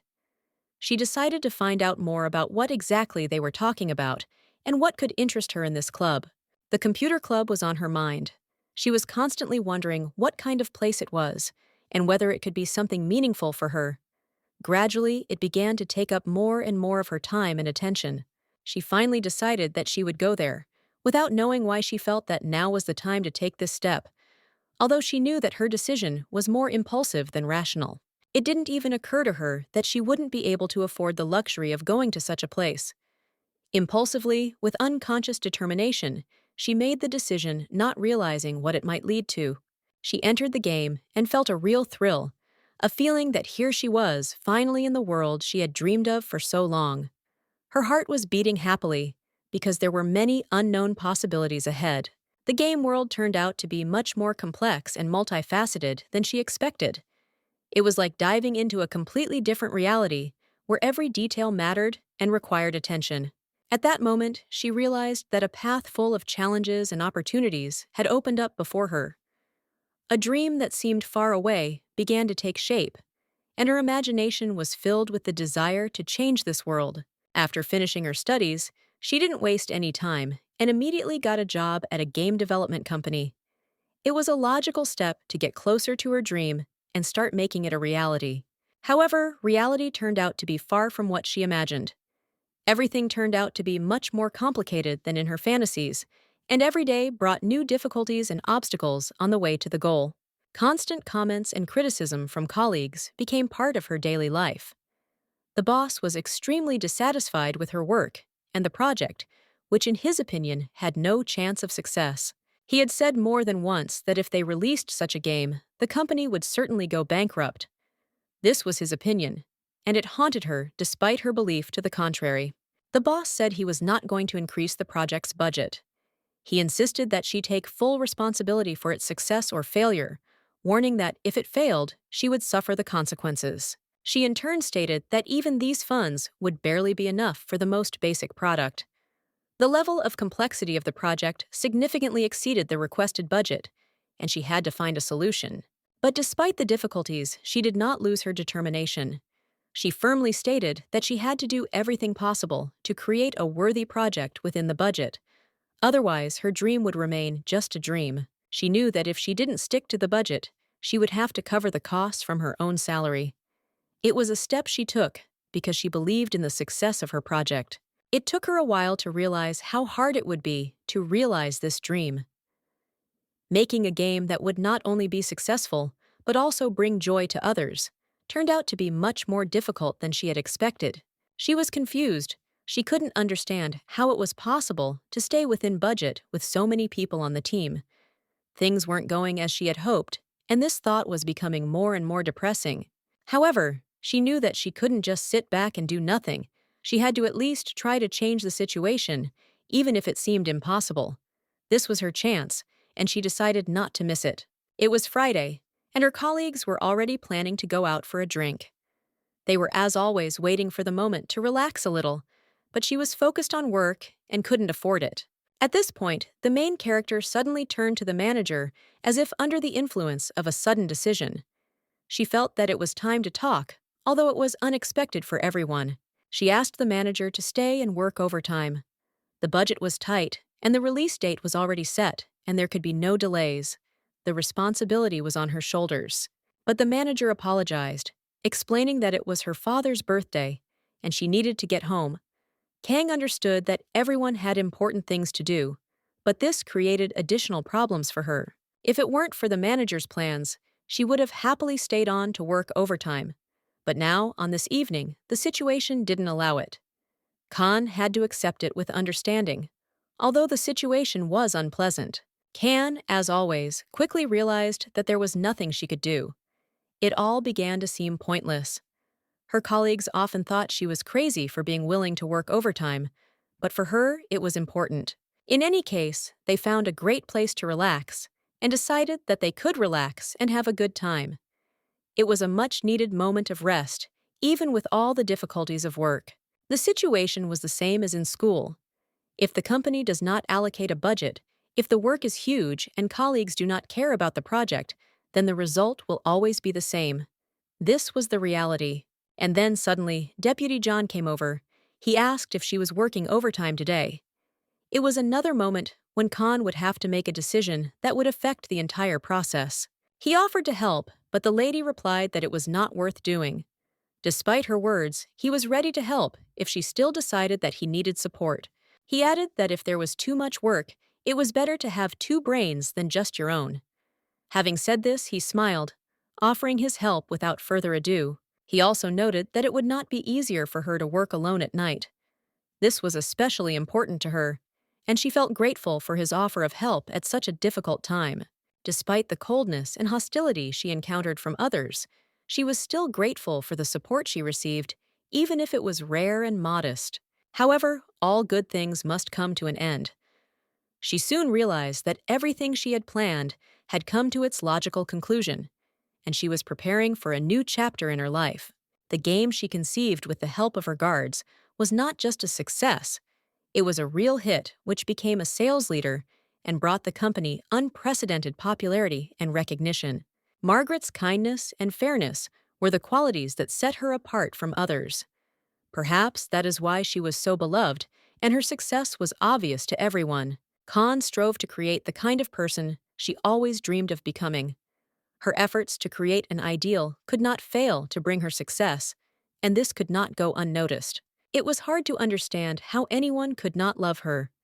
Her sincerity and desire to help others became what attracted people to her and allowed her to create an atmosphere of respect and recognition around her. Valita woke up and realized that it was morning. She felt slightly tired, but she knew that a new day was ahead of her, with new opportunities and challenges that could not frighten her. The twins were still asleep, and when she turned over, their peaceful appearance filled her with warmth. They looked so vulnerable and sweet that her heart immediately filled with peace. She stroked them gently, feeling her fingers slide through the soft hair. It was then that it dawned on her. It had all been a dream. It was time to let go of the past and forget the images that kept coming back. Life was so difficult and full of challenges that she could count on her fingers all the moments that brought her joy. She did not understand why these memories continued to haunt her, like a dream, giving her no peace. She tried to forget what had happened, but despite all her efforts, her memories would not let go. Every time, no matter how hard she tried, the past invariably returned, as if her memory could not forget what had happened. After the balls, where many different topics were discussed, Margaret was always in the center of attention. Her beauty overshadowed everything around her, and she became an object of admiration. Many men sincerely fell in love with her. The family began to search for various treasures that could provide their sons with a future of tasty and nutritious food. Their desire for wealth and stability led them to new adventures and searches. Ebidayan was the eldest daughter in the family, and she was the keeper of an important amulet that had been passed down in their family for generations. It was a sign of her responsibility and the power she possessed. Her family was part of a guild that specialized in supplying metal needed to create magical tools. Collaboration with other craftsmen would be beneficial for everyone, and they were willing to develop this direction. Carlon could not allow the man to think of looking for blue gold elsewhere. This was not just a demand, but a mandatory condition that he dictated in order to maintain his position. The Alden family was only alive because of the support of the Alden family. Without their help, they would not have survived in this difficult political situation, and Carlon knew it very well. Only the Alden family had the ability to supply monastones to the Flame Guild. However, betrayal on their part would mean the loss of all benefits, and Carlon was not prepared to turn a blind eye to that. Valita couldn't help but notice how threats and manipulation had become her father's signature style. It was his way of keeping everyone in line, always playing on the fears and interests of others. However, if someone else decides to start producing magical tools, the consequences will be very serious. It will disrupt the established system and create unexpected difficulties for everyone involved. In order to create magical tools, two key components are needed. Mana ore, which is infused with mana, and blue gold, which activates these magical properties, combining them into one whole. Blue gold was a rare and hard-to-find resource, unlike mana stones. It could only be found in deep mines, where extraction required not only effort, but also great risks. Due to the shortage of deposits, rumors spread that the Alden family had decided to sell blue gold to other guilds. This caused many questions and discontent among competitors. Carlon could not forgive such a thing. Such a move from Ebidan would be a betrayal, and he was prepared to act decisively to prevent any attempt to disrupt the established order.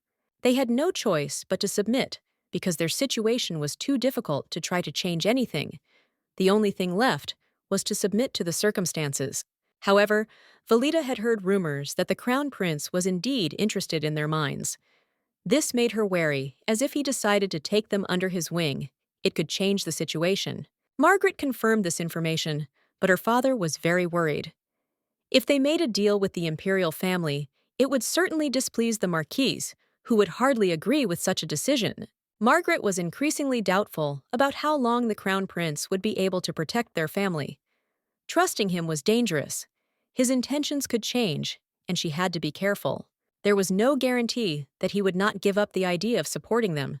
Too much depended on his will, and Margaret understood that her trust in the prince could be mistaken and not justified. In fact, there was a bad ending in the game where Margaret mistakenly sold all the mines to the Crown Prince. This thought made her think, maybe it was worth making moves that were not in the original game. Valita suggested that Margaret inform the Crown Prince that they were not yet ready to sell the mines. This was an important decision, as the situation could change if they acted hastily. Things weren't perfect at the moment. There were problems with the production of the Kirk instruments that required immediate attention. Margaret agreed with the plan and decided not to rush into a final decision. Margaret didn't ask unnecessary questions, wasn't interested in the causal side of what was happening. She trusted Valita completely, knowing that her decisions were always based on common sense and due caution. Every time Margaret acted on her instructions, she felt some kind of internal tension, as if something was wrong. This feeling did not leave her, and it seemed to her that something was constantly scratching at her soul. However, there was another important moment in her life that partly worried her. It was a marriage proposal, which was not as simple as it seemed at first glance. It entailed a lot of consequences. Valita had heard about the many offers that Margaret was currently receiving. She already felt that the young girl had most likely chosen one of the admirers, because there were always suitors around her. Margaret confidently stated that this was not so, that she did not understand how a choice could be made when she had not yet seen any of the contenders. It seemed to her an absurd and premature decision. Valita, as always, remained unwavering in her judgments, and given the political situation, understood that Margaret had little understanding of such matters. But this did not surprise her. She only watched from the sidelines. Valita had not come to discuss the matter. She was more interested in finding out whether Margaret had been invited to the ball. The event always attracted the attention of high society, and her participation could have made a big difference. Margaret explained that there were many invitations, but she refused all but those with whom her family had long-standing relationships. She did not have enough time to take part in other events. It was all too tiring. Margaret was never accustomed to this. She knew she needed connections in high places to strengthen her position and expand her influence. This was an important element of her future, so she suggested that Valita take on this task and bring people to her side. She felt that the time had come to act and build relationships with those who could help in the current situation. Valita noticed that Margaret was still not used to balls and official events. However, she had too few acquaintances among the aristocracy to promote herself and make the necessary connections. So to help her, it was necessary to open a salon. It was a great way to give Margaret the opportunity to interact with the right people and strengthen her position among the highborn. The salon in aristocratic circles was not just a place for meetings, but also a center for finding new acquaintances. Thematic evenings held there became an excellent opportunity for social exchanges. There, among conversations and meetings, hidden talents were revealed and useful connections were made. It was a wonderful way to advance Margaret in high society and consolidate her status in society. However, opening such a salon would require money that Valita could not find in her sources. This meant that she would have to turn to the Crown Prince for the necessary loan. Jerome asked the lady again if she really wanted to send Lady Abodine to the palace to ask the prince for money.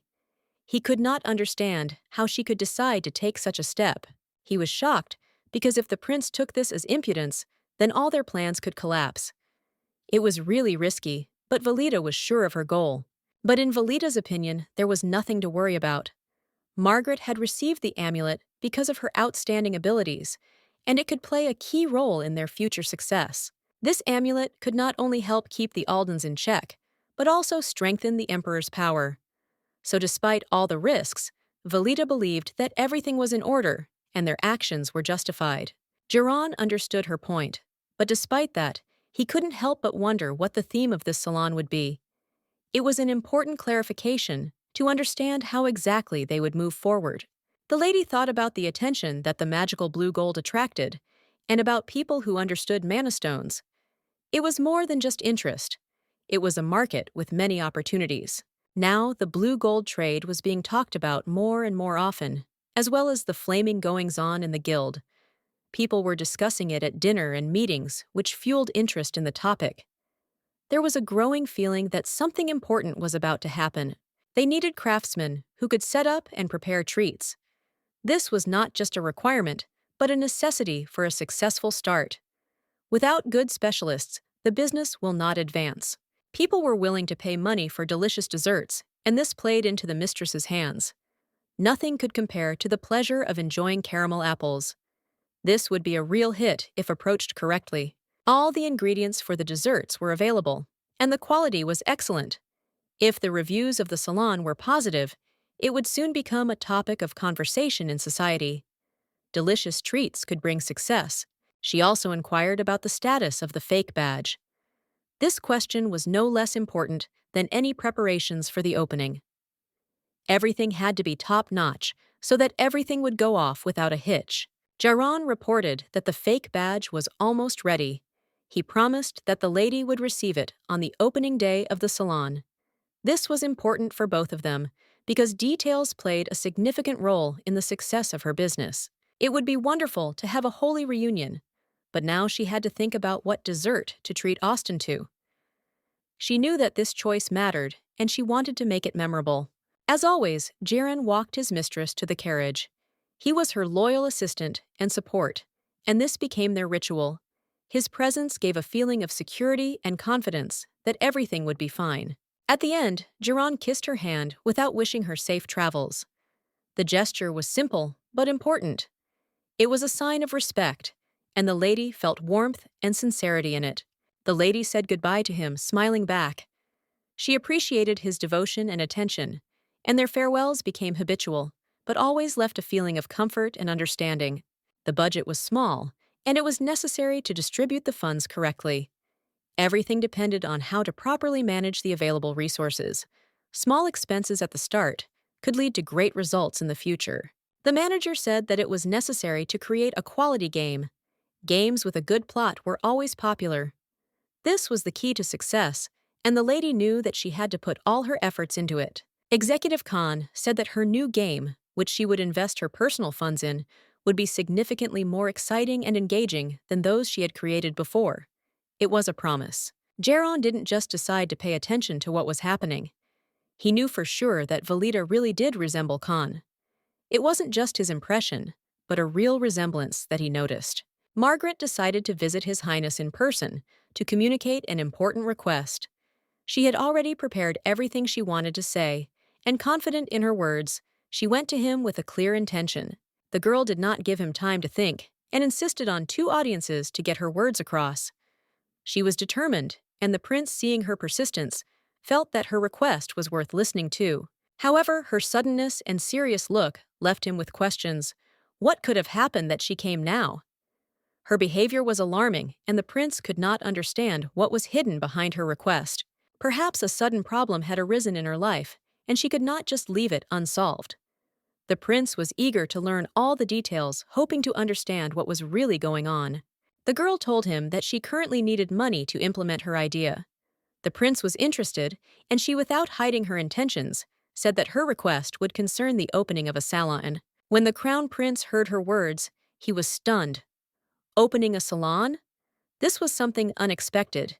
He was a little puzzled, but he decided to listen to her until the end to understand what she wanted from him. She explained that her plan would not only help her make connections, but would also allow her to find like-minded people. With this approach, she hoped to create a space for herself and others who shared her ideas. Of course, she wasn't going to ask for his help just like that. She didn't have the necessary funds to open a salon, so she was looking for support. But she had other resources, her skills and experience. In return, she offered her labor and skills. If the opening of the salon is successful, the prince will have the opportunity to take control of the Alden family business, which opens up new horizons for him. He had long been aware that they had problems with the production of magical instruments. These difficulties were on the surface, and everyone involved was aware of the situation. He was no exception. The crown prince quickly responded to the situation and said that he fully agreed with the proposal. His decision was made instantly, leaving no time for reflection, which confirmed his confidence. However, the prince added an important condition. He would visit the salon, but now in the status of an investor. This gave him new rights and opportunities, which is quite logical in the context of his interests and influence. So if that was all that needed to be discussed, then once all the formalities were completed, they could move on. All the details were settled, and the parties could continue their business. The lady was sincerely grateful to him for his support and decision, which was reflected in her smile. It was a sign of appreciation that did not go unnoticed, as her emotions were sincere and genuine. When she left the room, the prince could not help but smile. His face lit up with a slight expression of pleasure, which, despite his strict nature, did not appear often. Margaret had indeed left an indelible impression on him. Her personal qualities, her confidence, and her courage in making decisions stood out even against the background of his usual reserve and affection for her. She showed courage when she did not ask for money on loan, but simply made a decision, boldly going towards her goal. This was her principled position, and although she was decisive, her boldness could not leave anyone indifferent. And it seemed that the Crown Prince was truly pleased with this. He felt a slight satisfaction from having met such a determined and goal-oriented woman who was not afraid to follow her principles. Of course it was. Not every person could make him smile like that, because despite his status, inner coldness was his peculiarity. However, Margaret changed that. She said he was capable of taking control of the Aldens, and that interested him. Question: does her friend know about it? It seems that Alden's daughter has decided to help Lady Abaddon in her case. But even if Lady Alden did help her, the question remains: how did she learn such important information? Lady Valita is clearly not who everyone thinks she is. There is something about her that does not add up. He admitted that Graham was indeed right. It confirmed his view of the situation, and he now sees the picture a little differently, although he still doesn't fully understand all the nuances of what is happening. She has apparently made the decision to work with Lady Abaddon to help control her father. It is a strategic move that opens up new opportunities for both sides and strengthens their positions. The Crown Prince noticed that Graham was showing interest in her. After all, the situation takes on additional nuances, and it seems that Graham should now be glad that such interest exists. Graham was quick to deny these speculations, saying that his worries were completely unrelated to this. Obviously, he was not going to go to the salon with him, so he would entrust security to someone else. He wondered who would go with him to this salon. The question was not easy, and Graham understood that the decision would not be so easy because it could affect the outcome of the upcoming meeting. Graham tried to pretend he didn't care, even turning away from the Crown Prince. It was his way of hiding his own feelings, although it wasn't entirely successful, since everyone could clearly see his state. However, it seemed he had agreed to go with him after all. It would have been difficult to back down from that decision, especially in a situation like this, when all eyes were on him and his actions. The Alden family's magical tool business has been going through a rough patch lately. The once stable business is now facing serious difficulties, and this could not help but affect their situation. Noah's servant noticed that they had tried to hide the problems, but now the decline in production had become so large that it was no longer possible to hide anything. Everyone could see that the situation was worse than they had tried to imagine. Both customers and anyone who dealt with the Aldens had already noticed the decline in quality along with the decline in production. It was obvious, and no one could ignore it, which put the family in an even more vulnerable position. It all started almost 2 years ago when the situation started to deteriorate, and the first signs of trouble became obvious. It all looked like a coincidence, but then it became clear that the situation was not that simple. The Duke was quite surprised to hear how long it had been going on. He had not expected that such events could drag on for so long, nor that their consequences would be so devastating to the entire region. It was at that moment that the beginning of this decline began, which began to develop and became more noticeable with each passing day. It seemed that events were gaining strength and were beginning to affect many people. If all this is true, then this is the first serious problem that Ananta has faced. 2 years ago, there was a slave escape that shook her entire system, disrupting the usual order. Even then, production was threatened, and all this caused serious economic damage. Much time passed, and the situation only worsened as if its traces continued to haunt them. And that day, the Tang clan twins went missing. Their disappearance was yet another link in a chain of events that seemed to leave no hope for a quick resolution. Everything was intertwined: the escape of the slaves, the disappearance of the twins, and the strange girl who bought them. In addition, another mystery was written into this complex pattern: her strange behavior. It's strange to think that Valita could have been the girl who became part of this incident, but perhaps she wasn't. It's hard to believe that she was involved in such important events. She was a mysterious person who immediately recognized Duke Elsius, but did not hesitate and decided to help him, despite her strangeness and the dangers that could lie in wait for her. And then, as if nothing had happened, she began to act as if she had nothing to do with what had happened. Her actions remained unclear, and no one could figure out exactly what was behind her actions. She wasn't afraid to say everything she thought to his face. Her words were honest and harsh, and she didn't try to hide her true intentions despite the possible consequences. The girl who was oblivious to all the cruelty she faced despite her origins was the daughter of the snake Alden.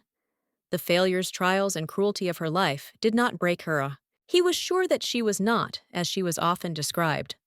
All this did not correspond to her true nature, and he knew that behind it there was a completely different personality hidden from prying eyes. But was she really as talented as he thought?